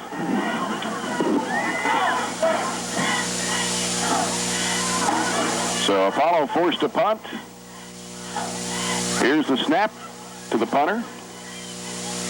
And the kick drops across the 40, rolls down to the 35, and all the way down to about the 31-yard line where the Trojans will have it. Yeah, it was a short punt that time, hit short. Did you see who was down there? Carter was down there to make sure nothing ugly happened. Yeah, he does it all. 7-7, 6:58 to go here in the first half. Well, we're going to get the ball back in good field position after forcing the Apollo punt. We're spotting the ball on the 31-yard line. And the Trojans will have it 1st and 10. 7-7 here in the game, 6:58 left in the first half. The Trojans have moved the ball offensively. Smith comes to the near side, Leonard to the far side. Got Travis Mitchell, Daniel Reed, and Nick Miller in the backfield. Here's Buchanan dropping back. He looks. He's going to throw it toward Kellen Smith, and it is going to be intercepted by number 22, and that is Brandon Fogle of Owensboro Apollo. That's a good defensive play by 22. Yeah, that's the one that probably shouldn't have been thrown there. They had double coverage on Kellen that time, and Fogle just went up and got it. Yeah, he just couldn't get to the ball. Good play. So Apollo will have it 1st and 10 from their own 37-yard line. Fogle goes wide right with Perry to the near side. Gossett's the fullback, Fountain's the tailback, Carter the quarterback. He's under center, takes the snap, hands it off to the tailback, Fountain. Fountain trying to break away from the tackler, and they nail him down at the 44-yard line. How about Daniel Reed making the tackle, initial one, and then Kyle Adams comes back and makes another play. That's about 6 tackles so far by Kyle Adams. But he picked up about 7. Yeah. Still like the hit. Good hit. Seems like those hits ring more of a bell when it's about 35 degrees. Stings a little bit. They hurt more, too. Perry to the near side. Fogle to the far side. Carter. And we're going to have offsides against Apollo. Boy, they are they're shooting themselves in the foot. They're lacking a little focus right now. Ryan, and they shouldn't be. Aren't they playing for our number 2 seed? Yep. Yeah, I guess they are. I think, they're in the playoffs, aren't they? It's just a matter of where you shuffle out, but I know you don't want to be the 4th seed in this one. Oh, no. That means Henderson County. That means Henderson County, and they are loaded this year. Yeah, they played Henderson County this year and lost 49-0, I think. That doesn't surprise me. I believe that's right. Henderson County doesn't have any qualms about beating anybody bad either. No. 2nd down and 8 for Apollo. Carter on a long count. And it is Fountain. Nice play. Going nowhere. That's Opie Patrick and Daniel Reed. Boy, Daniel Reed's in on a lot of tackles tonight. So Daniel's around the ball. Right, and there's Opie. And Opie's had a tough year this year. He's been injured, and he missed 4 or 5 games. And when the injury to a defensive player is your back, that is a hard thing to get back full strength. 3rd down and 8 for Apollo. 5:23 left in the first half. We're tied at 7. So Jerry and I were talking about some of those injuries while you were down inside the concession stand, saying nice and warm, and some of those have come in real bad spots on the corners where we were a little bit thin anyway. That's exactly right. Carter out of shotgun this time. Fountain standing beside him. Here's the snap. Carter looking. Now he throws it. High pass downfield is going to be caught, but is he out of bounds? Should be out of bounds, but nope. I guess he was in bounds. Wow. It's hard to tell from this spot. Yeah. So that ball was in the air a long time. And that was Fogle on the reception, I believe. Gain of 30. That takes it all the way down to the Trojan, just inside the 30-yard line. This time Perry goes wide right with Fogle to the near side. Gossett's the fullback, Fountain the tailback. William Carter takes a snap and hands it off to Fountain, and Fountain finds some running room, and he's going to cut back inside and run it in. Wow. Nobody got it. Nobody could wrap him up. Well, we had a shot to stop the touchdown to make a play around the 10-yard line, and they made a nice cutback, and we basically missed the tackle right around the 10. And that was a 30-yard touchdown? Was that 30? Yeah, well, 29. 29, something, give or take a yard. Yeah. That was Fountain on the... You're very kind, John. And I believe... Another flag. I can't tell who 14 is.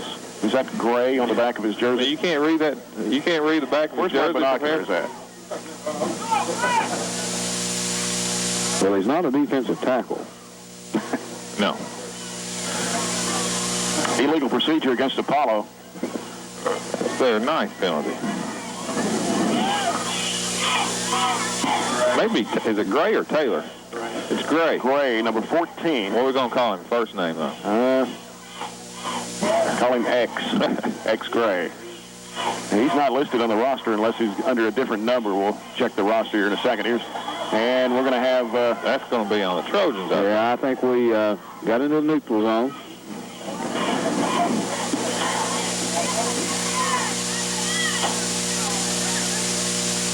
Five yards against the Trojans. Now, there's not a Gray listed on the roster. That's the second penalty of the night for Berrien County. So now we'll put the ball back again for the extra point. At the original spot. This may take a while.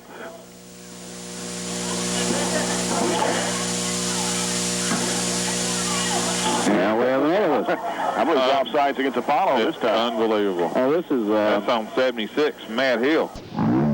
So cold, it wasn't the last game of the year. This would be kind of amusing, but I don't find it too amusing right now. Well, these things generally happen in the first couple of games, but not, as you said, at the 10th. This is quite incredible. 1, 2, 3, 4, 5, 6, 7, 8, 9, 10 penalties on Apollo. They have 10 penalties? They have a dime. Well, the Trojans have been penalized twice, so that's 12 penalties we've had here in the first half. And most of them are no-brainers. Yeah, just... They're no trouble. Lack of focus. Yeah, that's exactly right. So Gray will attempt the extra point once again. For the third time, right? Third time the charm. Here's the snap. Out of fake, and it goes to Fountain. Fountain trying to scramble in for the two-point conversion. He didn't make it. Man, that may be a big play right there. That was He ran him down. 10. That's Mr. That's Greg Smith. Nice sophomore defensive back. He had to make a solo one-on-one tackle. And did it. So the score will remain 13-7. Apollo with 4:45 left in the half. We'll be back in a minute on the Barron County Sports Radio Network. That we're moving to where you are. If you want to be sure your bank is ready to help you through whatever is next, be sure your bank is South Central Bank. Member FDIC. Equal housing lender.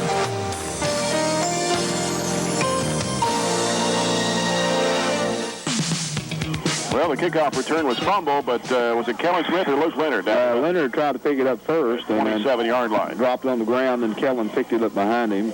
They tackled him at the spot. So Trojans with a chance here to get back in this game, trailing Apollo 13-7 with 4:41 left in the first half. Smith and Leonard go wide left this time.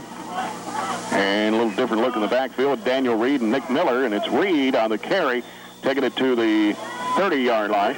Pick up about 3 on the play. Yeah, there wasn't anything there again. Apollo's made some defensive adjustments and really stacking us up inside. Daniel did pick up about 3, but basically got all of that on his own. Yeah, they moved that. Their biggest player is Matt Hill, the 265. Well, no, I guess 75 is their biggest. He's 277, but he's starting to make some plays inside now. 2nd down and 6. Buchanan rolling out left. Here's the pass. It is going to be intercepted by Apollo, and a flag is thrown. Yeah, the interception is going to count. I think there's an illegal block after the play. Boy, I tell you what, the defensive back, who was that?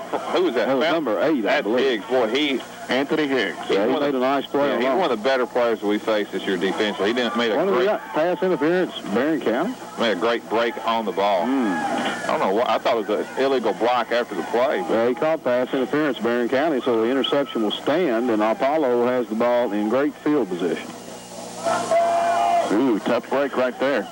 Well, yeah, pass interference was not on the intended receiver. It was over across the middle. I don't know who it was. It had nothing to do with the play. Apollo will have it on the Barron County 21-yard line. And they send Fogle and Perry wide right. Carter. Fullback. And, yep. Good gracious. Yes, that was the fullback Gossett. Yes. It's almost like Halloween. The day away. The day after. The day after. The Trojans are not making many penalties. It's 11 on Apollo. And our problem has been the 2 turnovers right now. Yeah, the 2 turnovers. And Greg Fountain and William Carter, basically. So Apollo backed up to the 26-yard line. It'll be 1st down and 15 with 4:01 left in the half. Fogle and Perry go wide right again. Gossett, the fullback, with Fountain, the tailback. Carter takes a snap. The pitch out to Fountain. Fountain coming to the near side. He's going to be drug and hit and taken down. Good play. Leonard held him up. And Adams again. Finished him off. But Luke made the initial play. And then Kyle Adams, that's about 8 tackles for him. Yeah, he's had a great first half. Loss of 1 on the play. It'll be 2nd down and 16 for Apollo on the Trojan 27-yard line with 3:27 and the clock running here in the first half.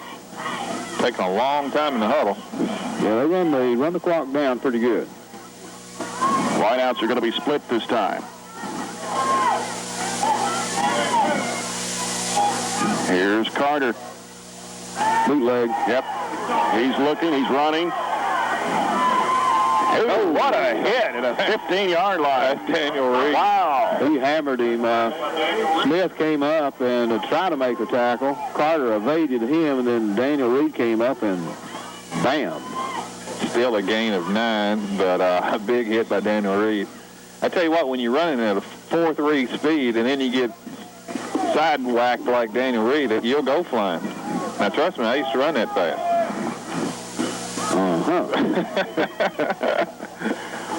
Wideout split again. Carter. He hands off to the tailback, Fountain. And Fountain gets the 1st down. And then some. Yep, taken down at about the 6, maybe the 5.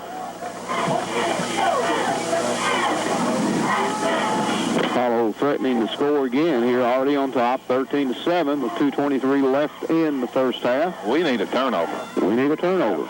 Because I don't think we're going to stop them from 5 in. 1st and goal from the 5. Too much speed right here. And Fountain is not a small back either. Pretty good size. 5'11", 195. Fogle and Perry come to the near side. Carter takes a snap. Hands it off to Fountain, and Fountain is going to, well, he's going to be tackled right at the edge of the end zone. But he's in. At the pylon, and gets the touchdown, and it's going to make it 19-7. You know, we're not playing bad. We're just, I'll just be honest with you, they've got more talent at some key positions.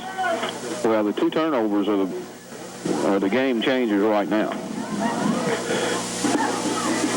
That's with 1:58 left in the half.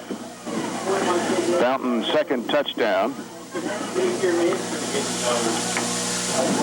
They're going for 2 for some reason. Well, it's 19-7. The last extra point was an experience. Let's see what happens. They faked the last one, but they had 3 penalties too the last time. So this does make sense. Here's a snap to Carter, and he's keeping the football, trying to run it in. I don't know how he got there. He scrambled everywhere and went in. I have no idea how he got in there. There was about 6 Trojans, and he just made a tremendous cut and sneaked in there. 21-7 Apollo, 1:58 left in the half. We'll be back in a minute on the Barron County Sports Radio Network.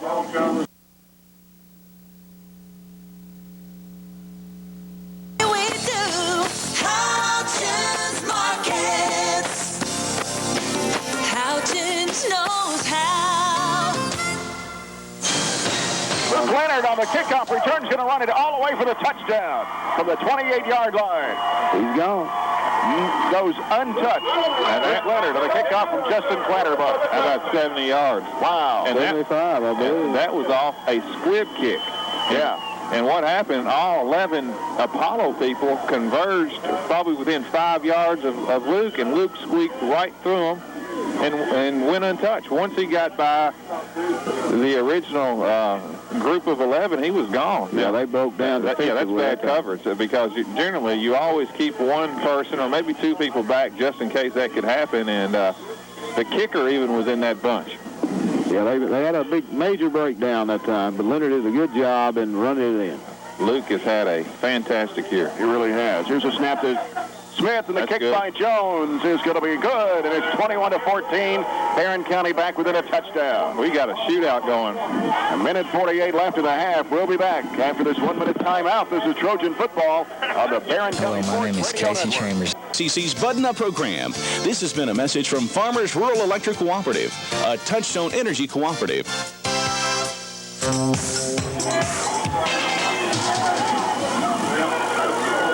William Carter has broke the tackles, and he's going to run it all the way down the sideline with a flag way back up here at the 18-yard line. Yeah, I think we're going to have a block in the back up here.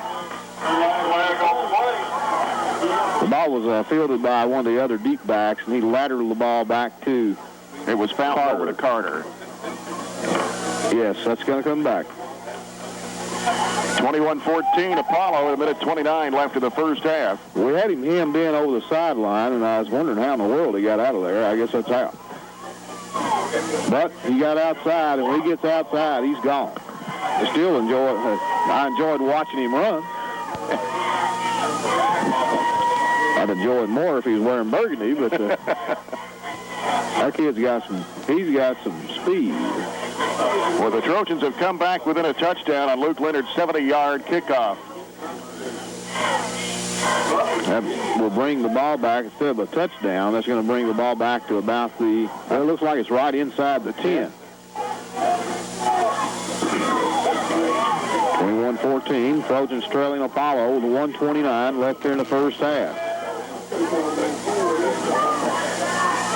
It is Fogel and Perry to the near side, Lee to the far side, Carter out of the shotgun. And here's the snap. He drops back. He's looking. Here's a high pass. It's going to be overthrown, intended for Fogel. That's kind of surprising. I would have thought they just kind of run the clock out here, 1:23, and backed up on their 10. He had a guy wide open. They just put too much air under the ball. 1:23 left. Yeah, we had a little bit confusing on our part that time in our defensive coverage. Kyle Adams had to slip out there from an end spot to pick up the man in the slot. Right. They're coming out in the same formation. Yeah, it's Perry and Fogel to the near side and Lee to the far side. Carter standing out of the shotgun. Here's the snap. Carter looking, still looking, scrambling. Adams is after him. Trouble. Here's the throw. It is going to be out of bounds. Yeah, Adams almost got to him again. That stops the clock with a minute 15, third down and 10. Well, Trojans hold here. They'll have a chance to get the ball back before this first half of play is over. Yeah. Looks like Apollo's trying to air it out. Air it out. You're listening to Trojan Football on Thunder 106.7 WHHC, Glasgow Cave City, Horse Cave, and on ESPN Radio, 1440 WCDS Glasgow. Minute 15 left in the half. Apollo 21, Barron County 14. Third down and 10 for the Eagles. He's lining up under the center this time. Vogel and Perry to the near side. And here's the handoff to the tailback, which is Fountain. And Fountain breaking tackles, broke another one, and finally brought down. And he has first down by a long way. 32-yard line. Stops the clock with a minute 6 left in the half. So they crossed us up a little bit there. Is that Fountain guy? There's Fountain.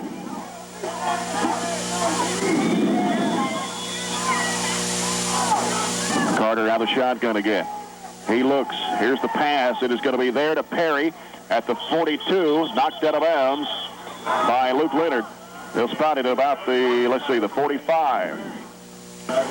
Still a little bit surprised that Apollo's throwing the ball.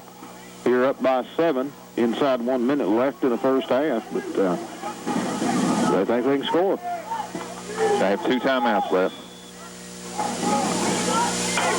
They're a threat anywhere on the field with their speed. Vogel and Perry go wide right this time. We have Lee to the near side.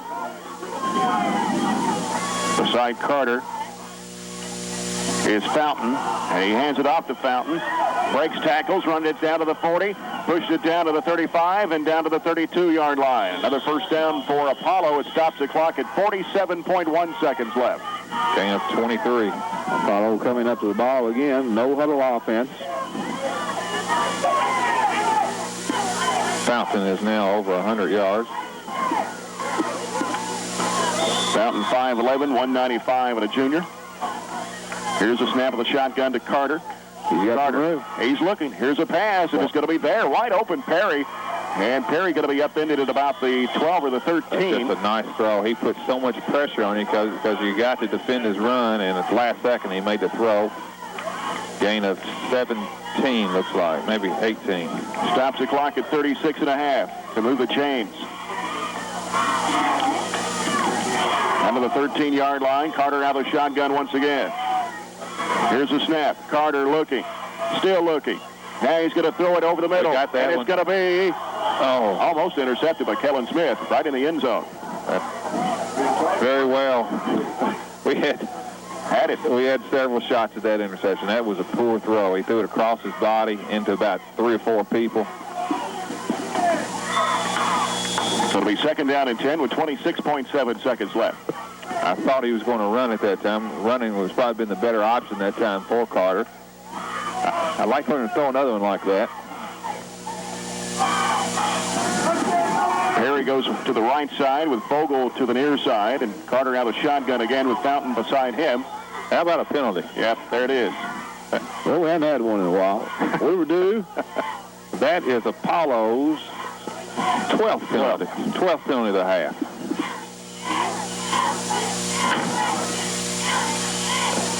We've had, what, 3 pass interference calls against Apollo? Yeah, we had 3. 3 pass interference. 2 in the first quarter, I think. And how about 7 illegal procedure or offside. Carter out of the shotgun again. He hands it off to Fountain.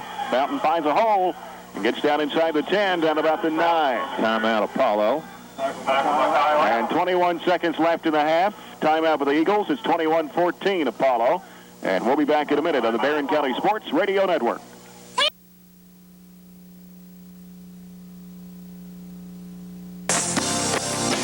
Houghton's knows how. To Carter, he's looking in the end zone. Here's the pass. It is going to be caught at about the 2-yard line. And let's see, who caught that? Was that Vogel? That was Vogel. 43, I think. That's a gain of 15. Stops the clock with 11.9 seconds. Right at the first down marker. Of course, the big thing is going to be with the clock. It's 11 seconds to go. And did we call timeout? They called timeout. They called timeout. Another timeout. 11.9 left. 21-14 Apollo. Back in a minute on the Barron County Sports Radio Network. Nobody sells for less. Factory direct pricing, custom built homes. Buy from people you can trust. Mike Pickrell, manager. Casey Mosby, Natalie Hall, Brian Pickrell, and Mark Hunt. Clayton Homes, 3.5 miles west of the Glasgow Airport. Phone 270-678-2416. Clayton Homes.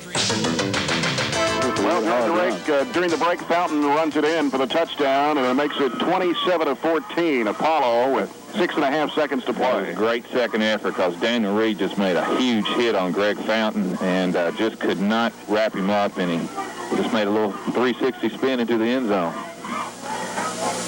And it'll be Gray attempting the extra point for Apollo. Here's a snap to the holder. The kick up by Gray is going to be good. He got it through there. 28-14 Apollo. 6.5 seconds left in the half. We'll be back after the 60-second timeout on the Barron County Sports Radio Network.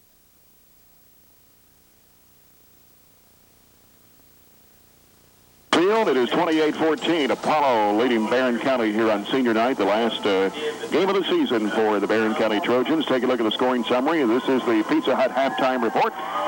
Pizza Hut got the new Chicago dish pizza. Now, try it and see if you like it or not. Should be a good one. First touchdown of the ball game came at a minute 24 left in the first quarter. 59-yard run by Apollo's William Carter. The kick by Gray was good, made it 7-0 at the end of the first quarter in favor of Apollo. In the second quarter, there were 5 touchdowns scored, and 3 of those were by Apollo, 2 by Barron County. The Trojans got on the scoreboard for the first time with 9:47 left in the half. Daniel Reed on a 4-yard run. Trent Jones kicked the extra point to tie the game at 7 apiece. 4:45 left in the second quarter. It was Apollo's Greg Fountain on a 29-yard run. 2-point conversion failed. It was 13-7 in favor of Apollo. At a minute 58 left in the first half. Fountain once again a 5-yard run, made it 19-7. Carter got the 2-point conversion and put the Apollo Eagles up 21-7. Minute 48, 10 seconds later on the kickoff, it was Luke Leonard scoring from 70 yards for the touchdown. And Trent Jones kicks the extra point to make it 21-14. Apollo in front. And then Greg Fountain again, a 3-yard run with 6.5 seconds to go in the half. Gray with the extra point. 28-14 is our score here at halftime. John Butler? Well, as usual, it's been entertaining. One thing about this year, we have not got the wins that I'm sure that we would have liked, but the games have been quite entertaining, and it's been a fun football game.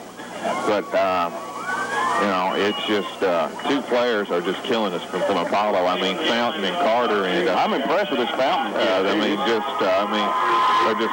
Fountain has got good size, but also good speed, and Carter is like Michael Vick-like. I mean, runs a 4.3 40 from the quarterback position. Got a nice touch. Another thing about the whole team, they're not that big, but their defensive backs are good too. It's the best defensive backs that we've seen this year. The Higgs kid's good. 22, I can't remember his name. Fogel's a nice player. We're just having a hard time stopping them, and I don't think it's anything. I think we're ready to play because we're making some good hits. I tell you, Kyle Adams had a super first half. Daniel Reed played well. We're making big hits when we can. It comes down to, I think they just got maybe a little bit more firepower at some key spots, and it just makes it very, very difficult. Our best defense is keeping the ball, because when they get it, they can score from any place on the field. But it's been quite entertaining. The kids are playing hard. They have not laid down, even though we have nothing to play for. Our kids are playing very hard, and they're showing a lot of character. It's just, just a tough matchup for us. You can see why Apollo has kind of put together a pretty good year here, especially at the end. Got some stats there? I'm working on it. Well, we can take a break. Yeah, they've got a lot of yards, so I'm trying to calculate this right now. Okay, well, we'll take another break. We're 7:30 before we get the second half underway. It's Little League night, too. It's Little League night. Here at Barron County. They're introducing all the Little League players here in the county. And I tell you what, just working before the game down in the concession area. It's a basketball team and a volleyball team's night. There's some people down there that work night after every football game that just does a great job. And it's our booster club and Terry Spillman and Lewis Bauer and I know I'm going to Sharon Young. I know I'm going to forget some names. Kellen Smith's mother and dad. Yes, I mean those guys just do a great job of getting the hamburgers ready in the concession area, and we need a lot of help in the booster club too right now. There's like 5 or 6 people who are doing a lot of the work, and they raise a lot of money for our teams. All sports get money, and those guys do a great job. A lot of people don't know much about them, and we kind of take things for granted, but those guys do a great job, and I want to thank them, and I know our coaches really appreciate all the things that they're doing. Let's take a 2-minute timeout and return. It's Apollo 28, Barron County 14. Back in 2 minutes on the Barron County Sports Radio Network. This is South Central Bank President Ellen Bale. The last year has been an interesting time to be in the banking business. The stock market roller coaster, home mortgage rates at all-time lows, people changing the way they deal with their money, whether they were saving for the future or just starting a future. At South Central Bank, we've passed the test in being ready for drastic changes. Our seasoned staff in operations and loans are prepared for whatever your financial needs may be.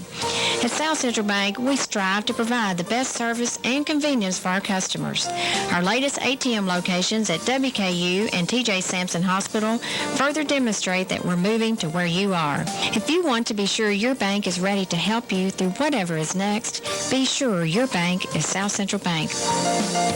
Member FDIC. Equal housing lender.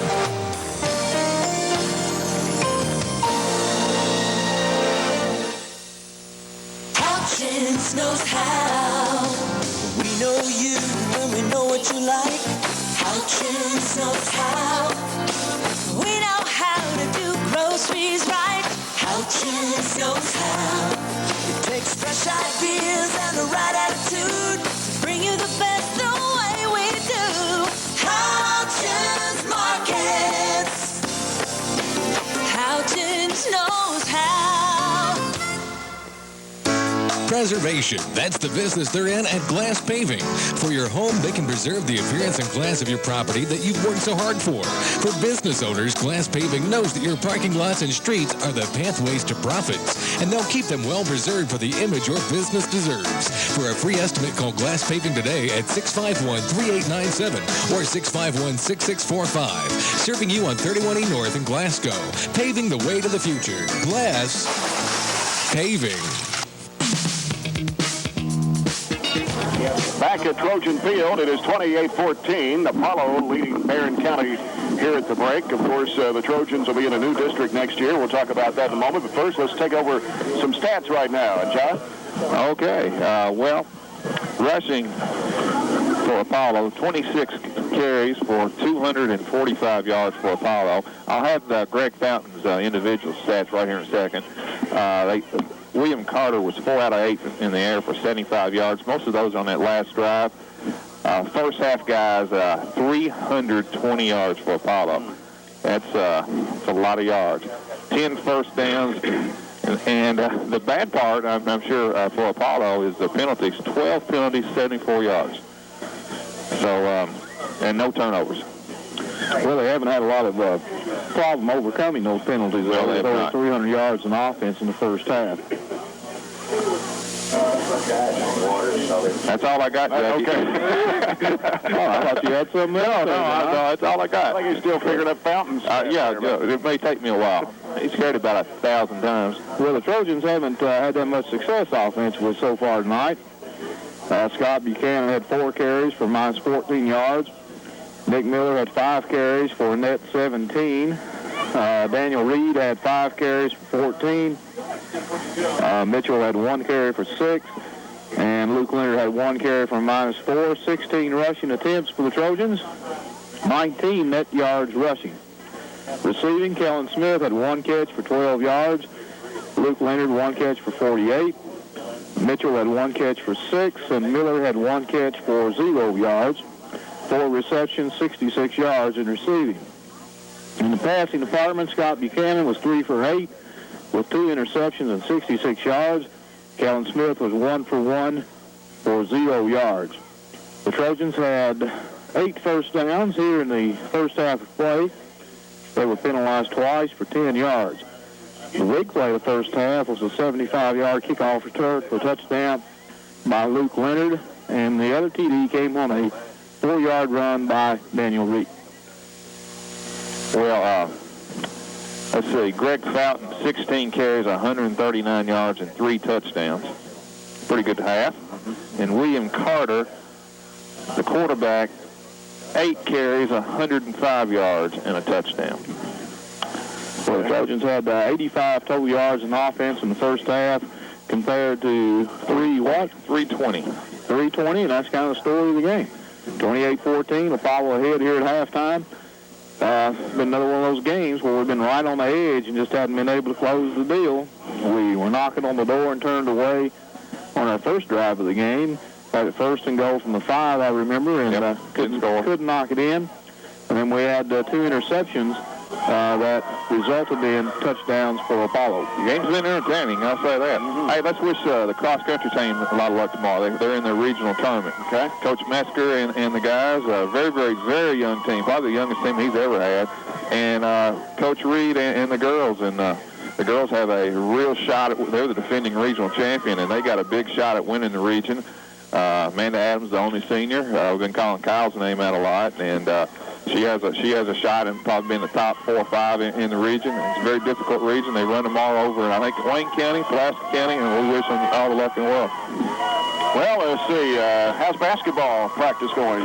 It's going good. Only a month away before the first game. Yeah, it's still long. After you've been practicing 3 weeks, that's still a long way. And this year, the season is longer. The preseason's longer.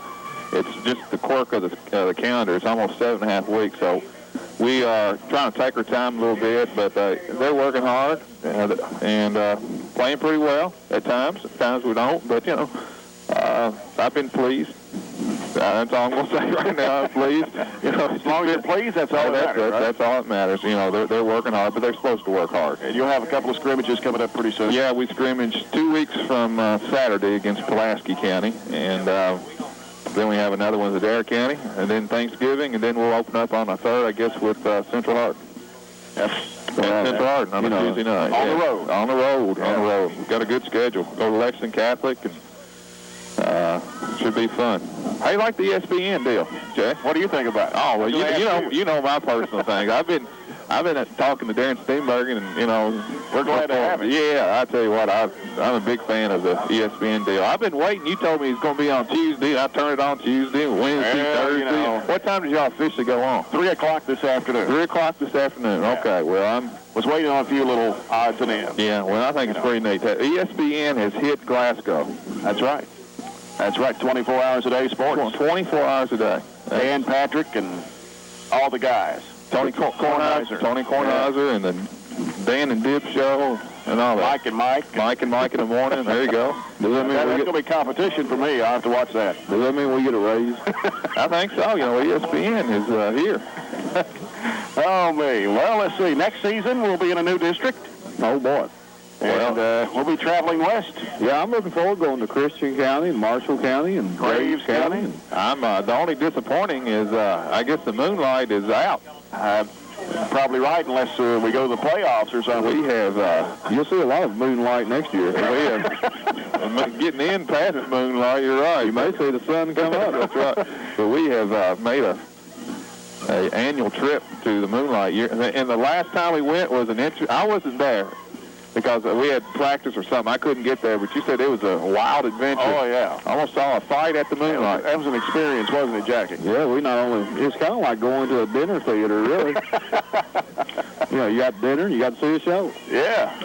Well, we'll have Warren Central added into our district next year. Greenwood will stay with us. I don't know if that's an honor. Warren Central is just... They're a powerhouse this year, for sure. Right now, they are on a roll athletically as a school. Basketball, football, just about everything right now. And then we'll keep Glasgow, Monroe County, Warren East, and we'll add Franklin Simpson next year to the schedule. We'll also be in a bowl game called the T.J. Sampson Bowl of the Barons. So that's pretty neat. That starts next year. It's kind of like the bowl situations they have in Bowling Green with Warren Central and Bowling Green share. That's right. I think that's pretty nice. So that'll be rotated between Glasgow and Barron County. Our schedule does not get any easier, I can tell you that. No, it don't. You're just in a dilemma. You're in a dilemma as a 4A school in terms of... How do you spell that? Dilemma? Dilemma. You're in a dilemma in scheduling. You can't get... A lot of teams just not going to play you just because you got that 4A next to you. And it's just hard to get teams on your schedule. And consequently, just about everybody that you get on your schedule are pretty good. I believe John's tongue swells to the roof. It's cold. It's getting cold out here. I'm doing the best I can. All right. Well, it'll be Apollo kicking off. Will receive. Very important possession for the Trojans. Yes. They're down 28-14. They will be receiving here to start this second half play. And if we don't put together a pretty good drive here, it may be downhill the rest of this game. Yeah, we were talking at halftime, though. I have been impressed with it. Our energy level is good and our intensity is good tonight. And even though we're really not playing for anything other than pride, our kids are laying it on the line. Chris Shane kicks off for Apollo. It is caught by Kellen Smith at about the 24-yard line. And Smith taken down hard by a host of Apollo Eagles at about the 26? See where they spotted. Well, it's about the 29 is where 29? He punched it out to not much there. Wasn't any room to break that one. Mm-hmm. He gets it out to the 30, spotting right on the 30-yard line.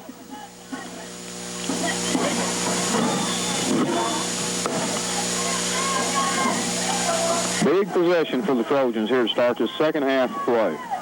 Smith goes wide left. Luke Leonard to the near side. Got Daniel Reed and Nick Miller in the backfield, and it's Miller, the tailback, taking it across the 30 to about the 33. Had a lot of success on that fullback dive earlier in the game, but Apollo's made some adjustments. Shut us down. He picks up about 2, second down and 8. Just underway, second half. Apollo leads Barron County 28-14. Wideouts left and right. And here's Buchanan with a pass over to Smith. Kellen trying to pick up some speed. He got the first down. He's taken down, looks like out of bounds, but I don't know if he was in bounds or out of bounds. Across the field, it's the 45-yard line. Gain of 13 and a first down for the Trojans. A little quick hitter worked the previous time we used it in the first half. I was talking to Jay at halftime. This is probably the best set of defensive back that we've faced this year. The Higgs kid and 22. I keep forgetting. Fogle are good athletes. Yeah. Quick handoff to Reed. And Reed might get a yard. See where they spot it. They get to about the 46. So the backfield we have in there, anything wide is not much of a threat. We just don't have a lot of speed in the backfield right now. So they're not worried about the corners right now. They're just stacking it all up inside. Second down and 9 for the Trojans. Somebody did a nice job in designing the field tonight. The helmet. Yeah, I asked about that earlier. Right? Do you know who did that? Or no, I don't. Buchanan looking. Here's a pass over the middle, and it's picked off by Apollo. Number 81. We'll check the name on the interception. That is Aaron Teasley. And we're going to have a late flag. We're going to have a late hit. It's going to be a personal foul, I believe, on Apollo. Kind of a late hit. Well, that's our third interception of the night. And that is their 13th penalty, and it is a 15-yard personal foul call. Right around midfield. It's after the interception, so the interception will stand.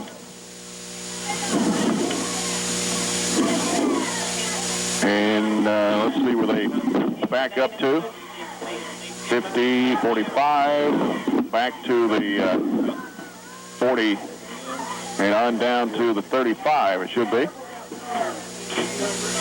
Yeah, so that's where Apollo will have it after the penalty. I got an answer to the trivia. An answer to what trivia? Who designed the helmet? Oh, okay. Tim and Dana Gooden. All right. And they did a great job. Yes, they did. And plus those helmets in the corner where they had the senior numbers in the end zone. Mm-hmm. They did a nice job. William Carter. And the handoff is to Fountain, and Fountain gets across the 40 to about the 43. Yeah, he just ran 3 tackles that time. We had him wrapped up there at the line of scrimmage, and he ended up picking up about 7. So it'll be 2nd down and 3 for the Eagles. 10 minutes to play here in the third. 28-14 Apollo. As I mentioned at halftime, Fountain, 16 carries, 139 yards in the first half. He's picking up where he left off. I was too cold for a Fountain. 2 wideouts right, 1 to the near side. Carter drops back. He looks. Here's the pass. It is going to be through the hands of Stephen Lee. Right in the hand. Yeah, it went through his arms. Yep, that was the slant pattern. Brings up 3rd down and 3. Should have been caught. Apollo's working a little bit on next week. I tell you what now, how long has Carter been the quarterback? You say just 2 weeks? This is his 2nd game. Yeah. Wow. I think he just brings just a new dimension. I can't imagine the quarterback they had being that fast. Perry wide right, Fogle to the near side. Gossett the fullback. And the handoff is to Gossett. Short. Looks like that was... Yeah, he's going to be short of the first down. Look at that. A real light flag coming in. That's going to be an unsportsmanlike on somebody. That was Chad Mitchell that made the tackle. Well, the play was well over. Somebody talking or taunting. Yeah, I don't know what we got. Personal foul on Trojan. That hurts. Yep, that really hurts. We had him, he was about a yard short of the first down, so it would have been 4th and 1. That gives him a first down with personal foul penalty. Yeah. I don't know how it was so late, I figured it'd be more of a unsportsmanlike than a personal foul. I guess it's about the same thing. That'll put it all the way down to the Trojan 40. Well, I didn't really see anything going on in the foul, but evidently that's where it happened.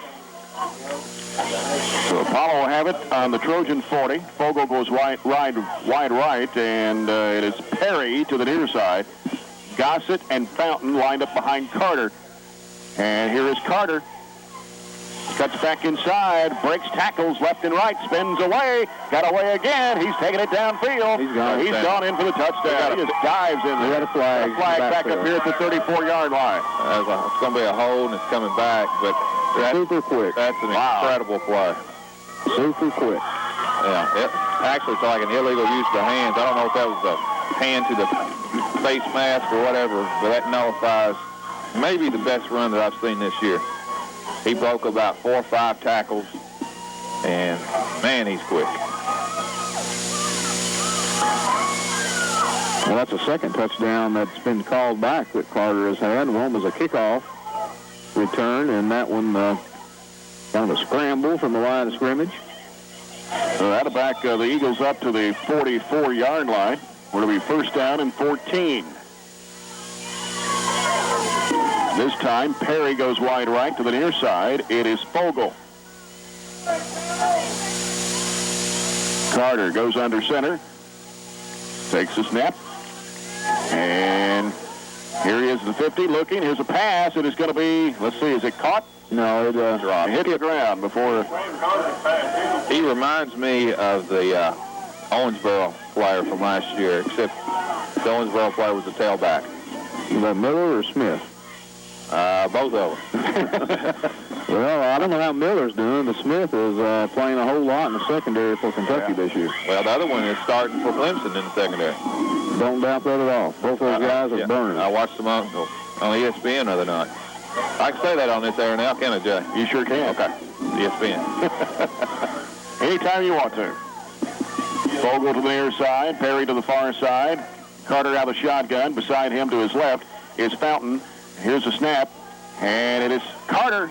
Breaks a tackle, breaks it again, and finally, wow.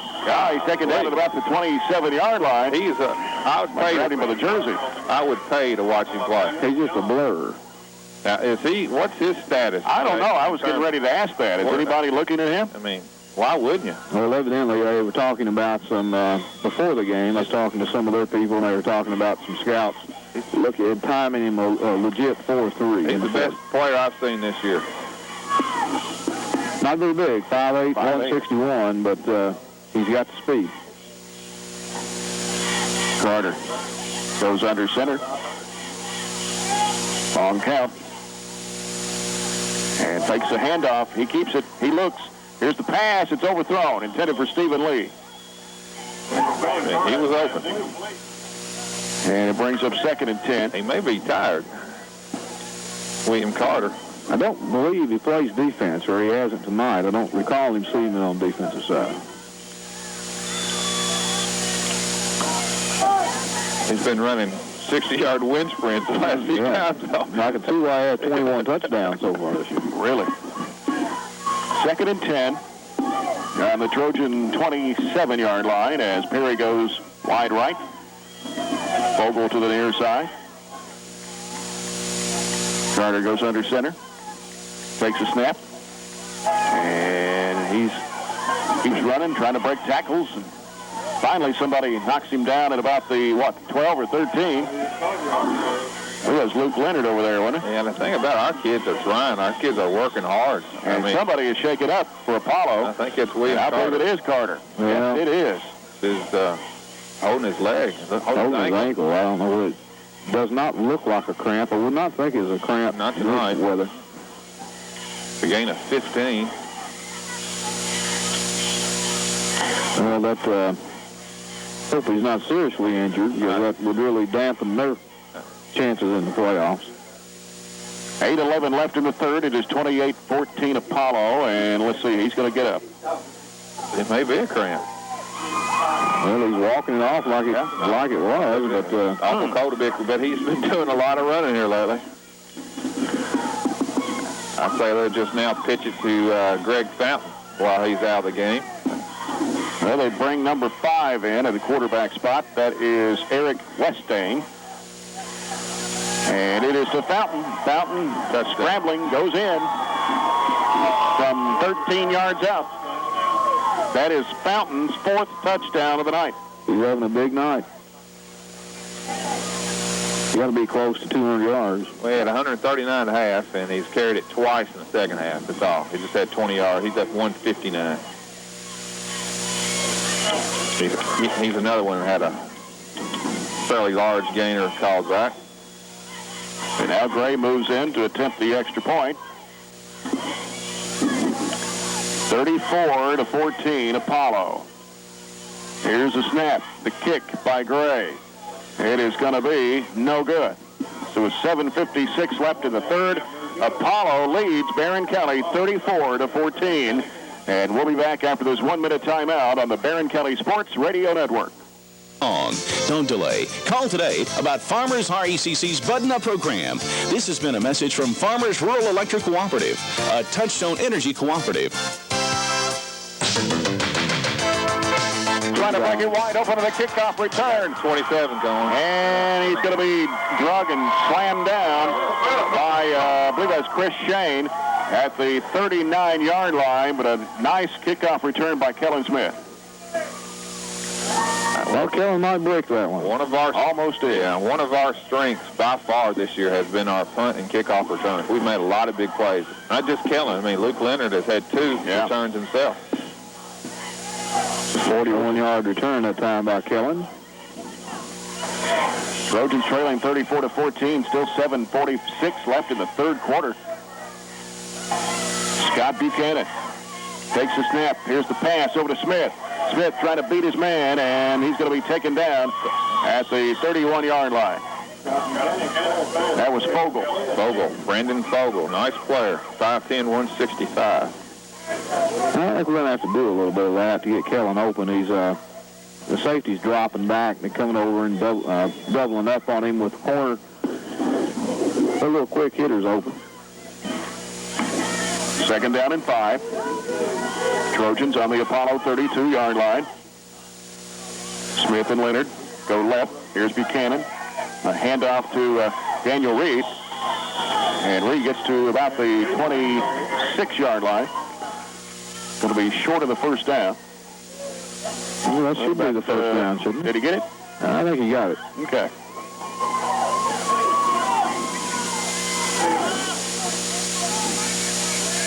Daniel coming out. He's getting the mud out off his face, I think. He's a little shaken up on the play. So the Trojans have it on the Apollo 26. Leonard and Smith go wide left. Travis Mitchell in at fullback right now. And a handoff to Nick Miller. Fumble. And Miller fell on it. Yeah. Miller recovered it.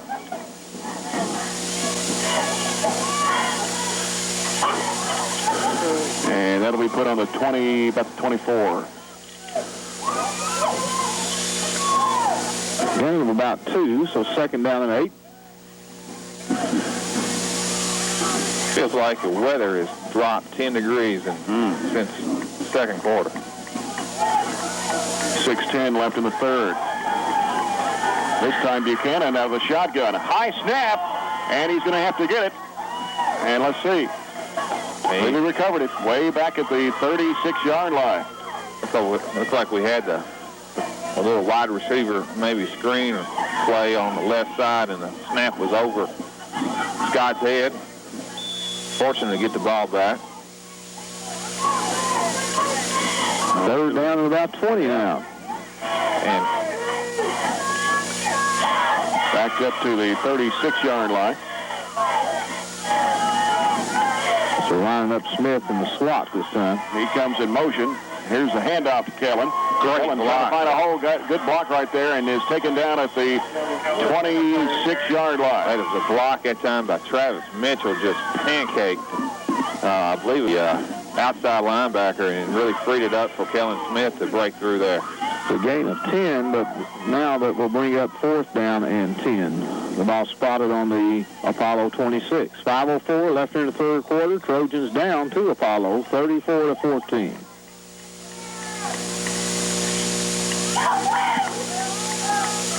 .452 left in the third. As Leonard goes wide left with Smith to the near side. And Kellen's limping a little bit. Backfield split. Dropping backs Buchanan. Screen play. Here's the pass. Almost picked off. It was knocked away. You know, we've just have struggled with the screen all, well, basically since the Davison injury. Brad ran the screen. We really read it quite well. I think more than anything lately is it's almost too much penetration on the screen. You got to hold the lineman up just a little bit, and the last few times that we ran it, last few games, Scott has not had any time to even get our people out there set up. So Apollo takes over on downs from their own 26-yard line. And Carter's back in at quarterback. Yep. Wideouts are split. Got Perry to the near side. The handoff is to like a fumble. There was a fumble. We got it. Daniel Reed comes out with it. We got it. Take away by Daniel Reed. First fumble of the game for Apollo. Got it right back. Nice play to Reed to come in there and strip the ball out. The Trojans get it back. The ball on the Apollo 29.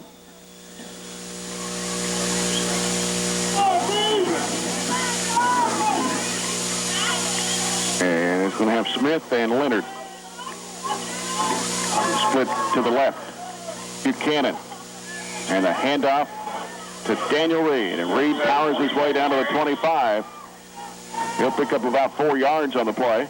Daniel is playing hard tonight. He's taking some pretty big hits here lately.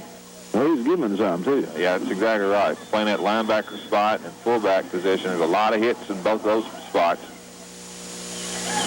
Second down and 6 for Barron County on the Apollo 25. 4 minutes to go in the third. Trojans down 34-14.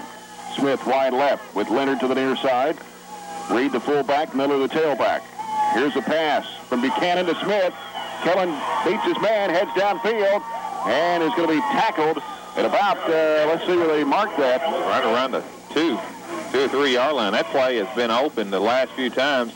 We're playing about 5-6 yards from Kellen. That's just basically a one-step drop. Just throw it out there, Kellen, and it's Kellen's job to beat his man one-on-one, and he did. Almost scored.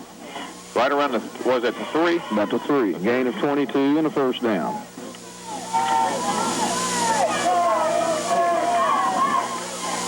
Here's Buchanan. Hands off to Nick Miller.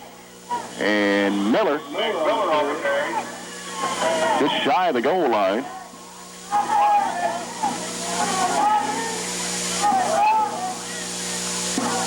gone away from that power eye that we started the first half with. Now we're back to our basically the original offense, just tailback, fullback, 2 receivers and a tight end. They mark it at the 1, 2nd and goal from the 1. Daniel Reed scored the last time was in this position. Here's Buchanan, hands off to Reed this time, and Reed trying to power his way, and he does. Great second effort that time.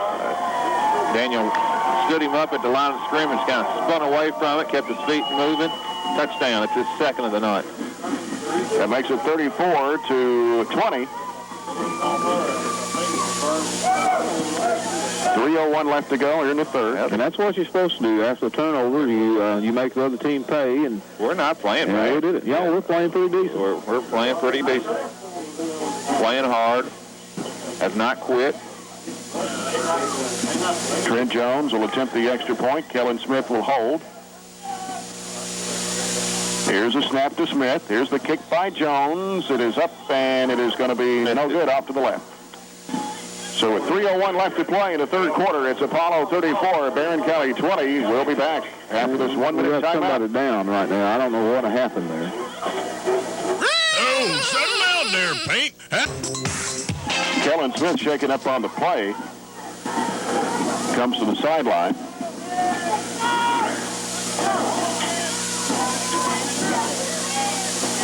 Well, he got hit in the side or what? Well, of course, Kellen's a holder, and I don't know what. I didn't see it. I was trying to follow the ball after on the kick, so he could have got popped in the back there. 34-20 Apollo. We still have 3:01 left to go here in the 3rd quarter. Trent Jones will kick off from his own 40. We got William Carter back deep for Apollo. Onside kick. Yep. Going to be caught at the 35. Fair catch. A smart play that time by Apollo to fair catch that ball. 3:01 left in the 3rd quarter. 34-20. The Eagles. Well, we still got a shot. Hey, Jackie, trivia question. Do you know the nickname for the women's basketball team at Apollo? I can tell you that one, but I'll let Jackie answer it. The Eaglettes. No. We'll tell you at the end of this play. That's too easy. Carter hands off to Fountain. Fountain trying to get to the outside. He's going to be taken down at the 40-yard line. He's a load. Yes. Greg Fountain. You want me to give you the answer, or you want to do it, John? You got another guess? Not the Eagle. I wouldn't ask you that if the Eagle Heads is that easy. It's not the Lady Eagles either. No. I don't have a clue. Go ahead, Jay. E-Gals. The E-Gals. E-Gals. Okay. Yeah. Pretty nice. There's a fumble on the snap, and I think Apollo got it back. Having a little trouble with the exchange right now. That's the 2nd fumble in the last three possessions for Apollo. I think Daniel Reed stripped that other one. That one, they're in a real slick part of the field right there. Ball maybe a little slick, cold night, a little bit wet out on the field. 3rd down and about 5-4. The E-boys? The E-guys? E-guys. The E-guys? Yeah. Doesn't quite have the same ring to it. Minute 45 left in the 3rd. 3rd down and 5 for Apollo. Out of the shotgun. It's a snap to Carter. Carter at the 40. Flag. There's the flag. 30, 45, 50, 45, 40, 40, 35, 30, 20. He's going to go in. Let's take it all the way. We got a flag back up here. I'll tell you what, he's going to get frustrated. That's his 3rd touchdown that's coming back. Yeah. Coming back. That's his 3rd. Back in the backfield. Sure to be a hold. Illegal use of hands on Apollo. Yep. Well, he's ran. I mean, how many yards would he have had he not had these calls? Well, he had over 100 at halftime, and he's had 3 touchdowns called back to this half. 1 35-yard one called back, and that would have been from that's 60 yard right there. You know, think about it. I don't think you have to hold for him to get loose. That's right. That's true. That's true. I mean, you should not. That's a good point. It's not like you have to create a huge seam for him. he gets daylight, he's gone. Apollo backed up to their own 31-yard line. Well, he's every bit as quick as the two kids from Owensboro we saw last year, Miller and Smith. Yeah. He's just as quick as Well, I thought those two kids last year were the best, probably the best two athletes that I've seen, and I've been doing this for 9 years. And he's every bit as good as those guys are. You've been doing this for 9 years? Yep. Lord, how long I've been doing it? That's true. Those are the... Long time. You know, the Britt kid from Warren East was a real good footballer. He didn't have this type of speed. Yeah. Got a timeout by Apollo, looks like. Well, 27's out of breath, I think. Yeah, I think... No wonder. Minute 25 left of the third. It is 34-20, Apollo. Apollo doesn't want this game to slip away from them. They have the game in control of the game right now, but we're showing a lot of fight. Yeah, we're hanging in there, even though it is 34-20. But we've shown some signs of life, and this is a big game for Apollo. This means either playing at home or playing on the road. Third down and 15 for the Eagles. Vogel coming to the near side. It's a big play right here. And Perry to the far side. Carter out of shotgun with Fountain standing beside him. Takes a handoff to Fountain. He's looking. He's scrambling. He's looking downfield. Here's the throw. It is intended for Stephen Lee. He got a hand on it, but he should have had it. He should have had it. Didn't reach up there to pull it down. Yeah, he should have had it. That's exactly right. He was open. I believe Carter could have ran for the first down that time. It looked to me like he had the sideline over on the right side. And as we was talking about earlier, when he rolls out, he just puts so much pressure on those defensive backs. They have to come up, and then you have a receiver slide in between the defensive backs and the safeties back there, and he's been wide open all night. And I believe it'll be second punt of the night for Apollo. Clatterbuck. Kellen Smith, Luke Leonard back. Here's Clatterbuck. And this kick will bounce and roll across the 35 to the 34-yard line. Well, the Trojans are going to have in decent field position again as they start from Apollo 34. Down 34-20 with 1:08 left in the third quarter. We're not out of this one yet. No. We have shown that we can score on them. Our problem is trying to contain basically two players, Greg Fountain and William Carter. Yeah. Wideouts are split. Buchanan takes the snap. Here's the pass to the far side of the field to Kellen Smith, and he's going to have a lot of trouble trying to break. And we got a flag. Another flag. Ah, goodness gracious. That's another. That's going to be on us. Another personal foul, or it's either personal foul or just unsportsmanlike. And it was, what's frustrating about it is about 25 yards away from the play. Had nothing to do with the play. And just talking to Coach Lindsay this year, the one thing that we have not been able to overcome offensively is any type of negative yardage, and that's going to make it first and 20. Now, they did not call personal foul. They called illegal use of hands, and that's almost, that had nothing to do with the play, and it's so late, I don't even know why you'd call that. The play was almost over. So it's going to be like first down at 17. Here's Buchanan. Screen pass, and it is caught by Nick Miller. Miller is going to be taken down out of bounds at the 35 or 36-yard line. Again, as a screen, and almost too much pressure even on the screen. You still have to block just enough to let the play develop a little bit. And Scott had to hang that ball up there a long time because of the pressure. Still gained 7. Second and 10. Clock running down here in the third quarter.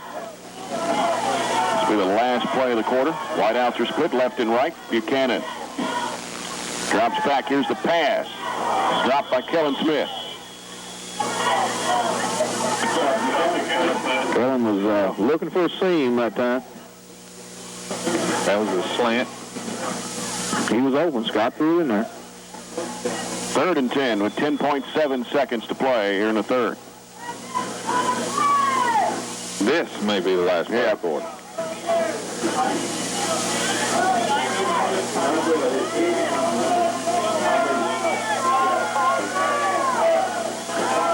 Smith to the near side, got Leonard to the far side. Buchanan rolling out to his right. He's being chased. He looks. Here's the pass. It is incomplete. Oh. Carter running Kellen Smith in the water cooler over here. Yeah, I think they got on the track there and on the turf. Kind of hard to stop. 4th down and 10. We still have 4.3 seconds left here in the quarter.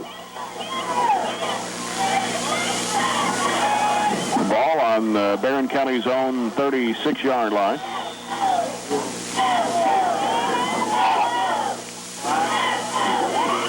This should be the last play of the quarter. Yeah, we're going for it.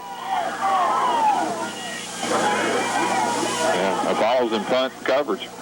Buchanan looking. We got somebody wide open down the And middle. he's in trouble now. He's going to throw it. The pass is going to be caught. Here. He got it. Yeah. Yes. He got it. Catch by Luke Leonard. What a catch. And what a throw, actually. Scott was right at the out of bounds and just kind of almost made a desperation throw. And Luke Leonard did a great job not just catching it, but keeping his feet in bounds for a first down. At the Apollo 40-yard line, as time runs out of the third, it is Apollo 34, Barron County 20. We'll be back in a minute on the Barron County Sports Radio Network. We're in the winter and quieter all year long. Don't delay. Call today about Farmers RECC's Button-Up program. This has been a message from Farmers Rural Electric Cooperative, a Touchstone Energy cooperative. Kellen Smith thrown for a loss in the first play here in the fourth quarter. Yeah, we had a linebacker come through on a blitz that time, and nobody touched him. And that was that little flanker reverse, and we're lucky he didn't fumble. But that big play right all over it has not been that linebacker coming through. Be second down and 14. Trojans backed up to the Apollo 45. Wideouts are split. Here's the pass. And I believe, was it intercepted? Yep. I think it was. Stephen Lee.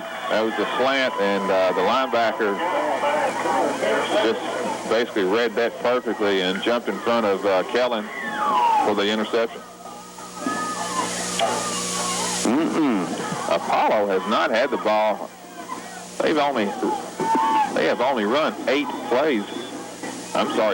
plays in the second half. Of course, they've had 2 touchdowns called back.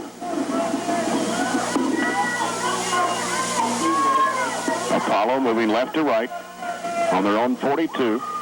Here's Carter. Scrambling. Gets away from the tackle, then slides and falls down. I think just the opposite. The 47. Fell down and slipped. Yeah, he was getting ready to go from about 35 miles an hour to about 70. Yeah, he was ready to pick up. He's very elusive. Gain of 5 or 4, and if it wasn't for the wet ground, that may have been 44.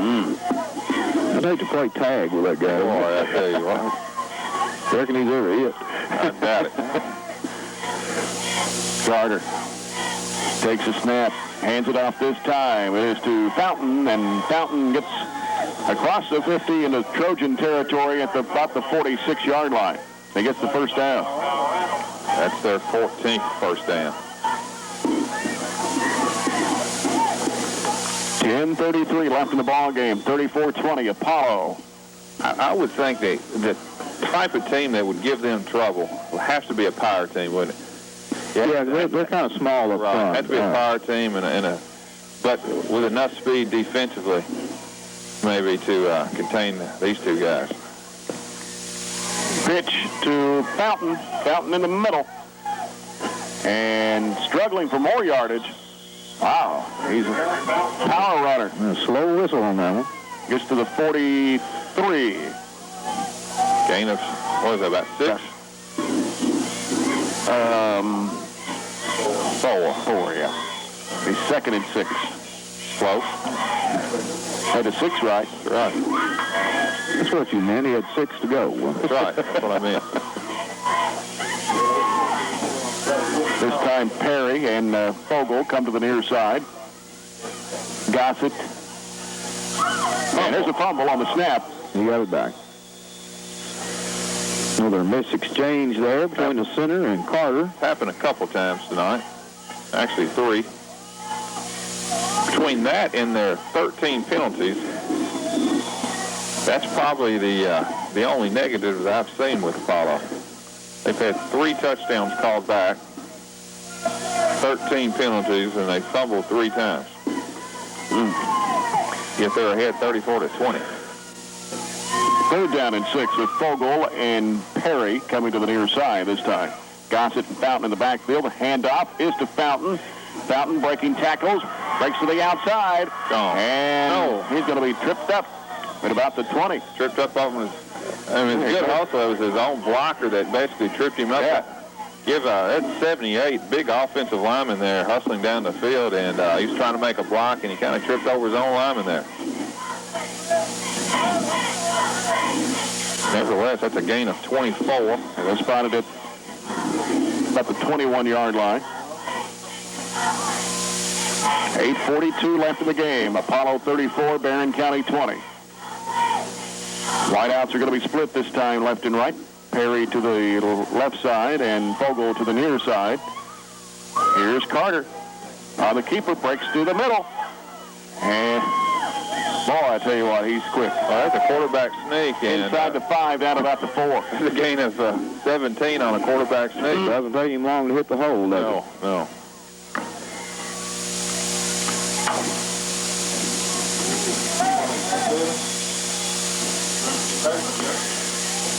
First and goal from the 4.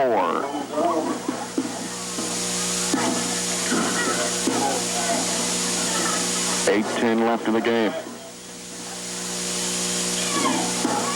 Carter goes under center. Takes the snap. Here's the pitch to Fountain. Ooh, nice hit. Nice hit right there. Kyle Adams. Yes, the freshman. He has made a lot of plays tonight. Tackle in the backfield. A loss on the play. It was the pitch sweep, and Kyle Adams arrived about the same time the tailback caught the sweep. Backs Apollo up to the 6-yard line, I believe it is. It'll be 2nd and goal. Fogle goes out to the left side with Perry. And now illegal procedure. Yep.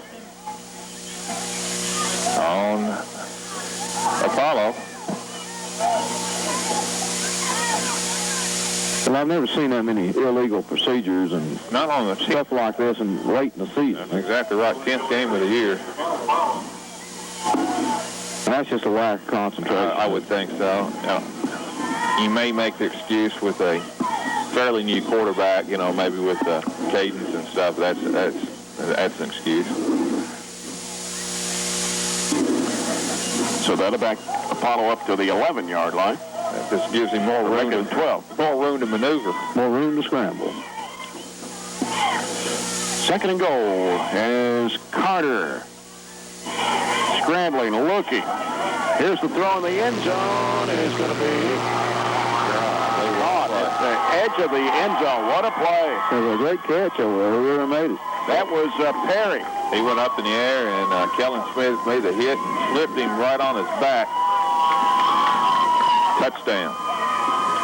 12-yard pass from Carter to Perry. Well, Carter just put so much pressure. We had 7 people around Carter. And at the last second, he decided to throw it. Very nice. Oh, yeah, nice throw. A great catch by Shane Perry. He just went up and got it. And Gray will attempt the extra point. Whetstone will hold. Here's the snap. Gray's kick. Going to be up, and it's good. 6:55 to go in the ball game. Apollo 41, Barron County 20. We'll be back after this 1-minute timeout on the Barron County Sports Radio Network. 6:55 to go in the game. It's 41-20 Apollo.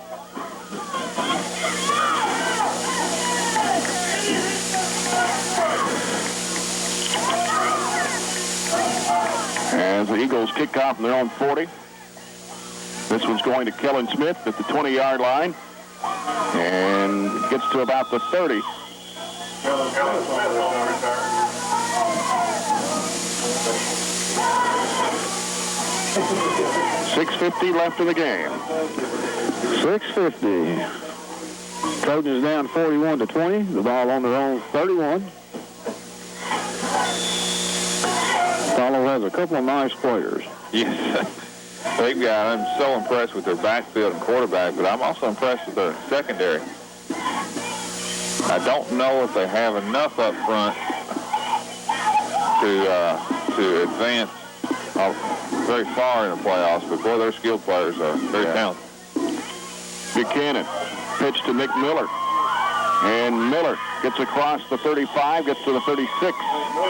And they spotted at the 37 or 8. A nice run that time by Nick. Gain of about 6.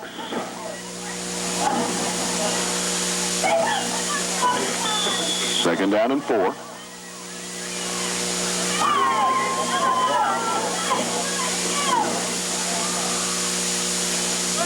It's not warming up much, is it? No, it's I've been ready for that heat wave. Turn the air conditioner off. It's a cold night. Here's the pitch to Miller again. Miller gets to the 40 and taken down out of bounds, 45-yard line. Gain of 8 and a first down. First down. A lot of extracurricular things are going on out here right now. Yeah, it's some frustrations coming through right now. Right. Both teams are doing some talking to the officials about what's going on with the other one, so I wouldn't be surprised to see a flag thrown pretty quickly. Buchanan. And this handoff is to Daniel Reed. Reed gets to about the 50-yard line. Gain of 5. Second down and 5. 5:52 left in this 2002 version of Trojan football. Been a quick season, too. It's flown. It just seems like it happens like this every year.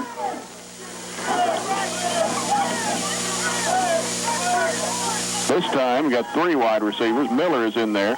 And Buchanan. Oh, he got nailed from the back. If he had a half second more, he would have had Luke Leonard wide open. Got hit right when Luke broke open from the backside, too. Third down and 5. The incompletion stops the clock at 5:26. Apollo 41, Trojans 20. The ball just on the Trojan side of the 50. Buchanan takes the snap, hands it off to Kellen Smith. Kellen getting some blocking there and takes it all the way down to about the 36-yard line. Good job of being patient that time, too, Kellen. He did a good job of following his blockers. Mark Wood in there doing some blocking. Did a nice job of creating a little hole for him. First down, Trojans. Kellen has had a tremendous career. Yes, he has. One of the best players that I've had the pleasure of watching. Buchanan, the pitch to Miller, 35, struggles to get to about the 31. Gain of 6.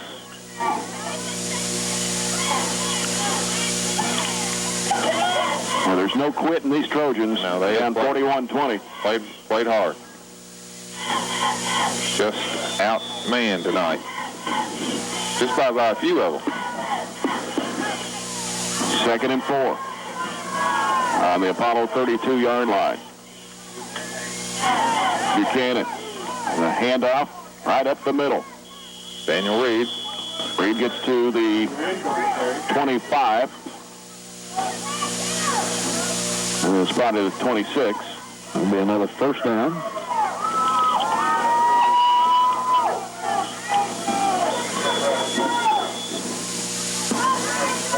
Ball spotted on the Apollo 26.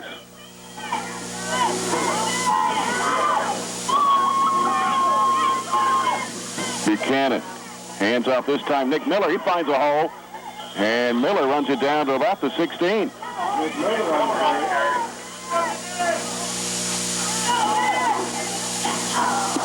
similar drive to the first one that we started the game with. That's close to the first down. Maybe a little short, half a yard short. Just inside 4 minutes here left in this game. Apollo on top, 41-20.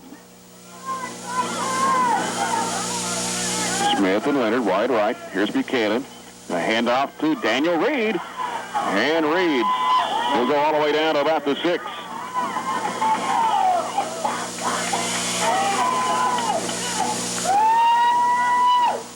Stops the clock with 3:40 to play.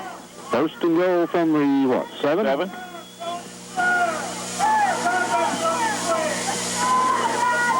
And this is against our first team defense. Yeah. Buchanan and the pitch to Miller. Miller cutting back, and he's going to be taken down at about the 5.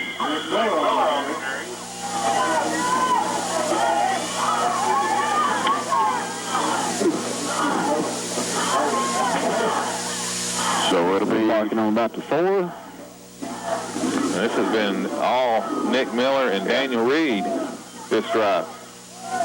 And thanks to some excellent blocking by the line. Pickerel and Morrison and Perkins and Chad Mitchell. Second and goal from the 4. Buchanan hands off to Miller. Touchdown. Miller goes in. Touchdown for the Trojans. Very, very impressive drive. Kellen Cox is another one that's in there. Excellent, excellent effort right there. Maybe the last drive of the year, maybe the last drive of some of these kids' football careers. And they went out the right way. Yeah, nice drive there. 41-26. Trent Jones will attempt the extra point. Kellen Smith will hold. High snap to Smith. That was planned, I believe. Here's the pass, and it's going to be knocked away. So the 2-point conversion fails, but the Trojans do get another touchdown. With 2:47 left to go in the game, it's Apollo 41, Barron County 26. We'll be back in a minute on the Barron County Sports Radio Network. On 3987. That may going to work. What would you call that one, Jackie and John? Oh, that. Well, didn't quite get all that one. That's one of the more difficult things to do is to kick that onside kick, and Trent didn't get all that one. Never have seen one do quite like that. Well, that happened the last time that Apollo did it. Kicked one about 2 yards. Well, Apollo will have it. I thought that was a flag. I mean, that's an illegal procedure. Oh, well. Apollo's going to have it on the Trojan 41. As Carter hands it off to Fountain. And that should put Fountain over 200 yards. He had 198 going into that carry. But that's unofficial. That's my unofficial stats. He gets to the 36. Well, these guys got another game next week. Yep, gain of 4. That puts him at 202.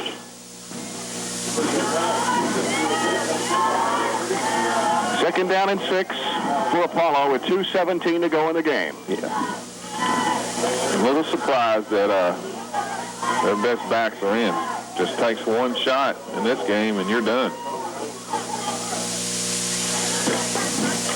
Carter hands it off again to Fountain. Fountain finds a hole, and he goes down. He just slipped. Yep, he slipped, went out about the 23-yard line. Probable touchdown, too. Yes. Gain of 13. And I don't think we're going to try to stop the clock anyway. 1:57 now. The clock starts back up.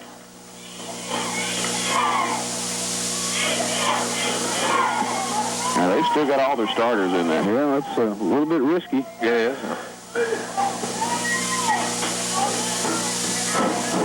I believe I'd handed that fullback. It doesn't carry it very much. Carter. Nope. It's time again. It's Fountain. He goes down at the 20.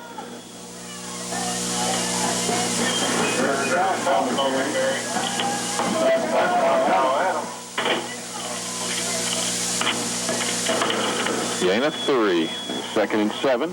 Minute 15, clock running here in the fourth.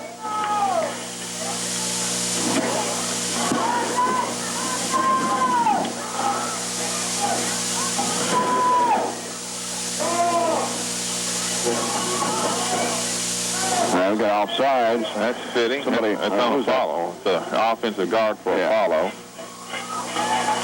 15 penalties for a follow. 15. Wow. Illegal start. 57.6 seconds. Now the clock starts back up. Or it's supposed to. There we go. 2nd down and 12. Ball on the Trojan 25-yard line. Wideouts are split. Carter just looking up at the clock. Now gets under center. I think it'd be wise to take a knee. Yeah. Here we go. And it is going to be, this time, Gossett. Gossett out of bounds. Got all the way down to the 5. I think it'd be wise to take a knee. They're cold here or something. Yes.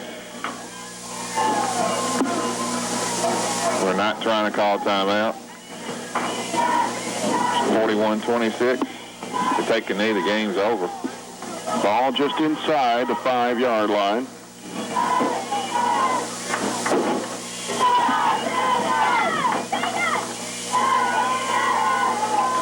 And that's what they're going to do here. Yeah. There it is. And that will do it. Apollo will win this game 41-26, but the Trojans put up a good fight. Played hard. They sure did. It's unfortunate the season comes to an end for Barron County. They will finish the year at 3-7. And 1-5 in district play. Apollo will even their record tonight at 5-5. And 4-2 in district play, which will probably give them the number 2 seed. We'll come back with a post-game wrap-up after this 2-minute timeout. We'll check in with Cody Meek for final scores from around the area. And then we'll return here on the Barron County Sports Radio Network.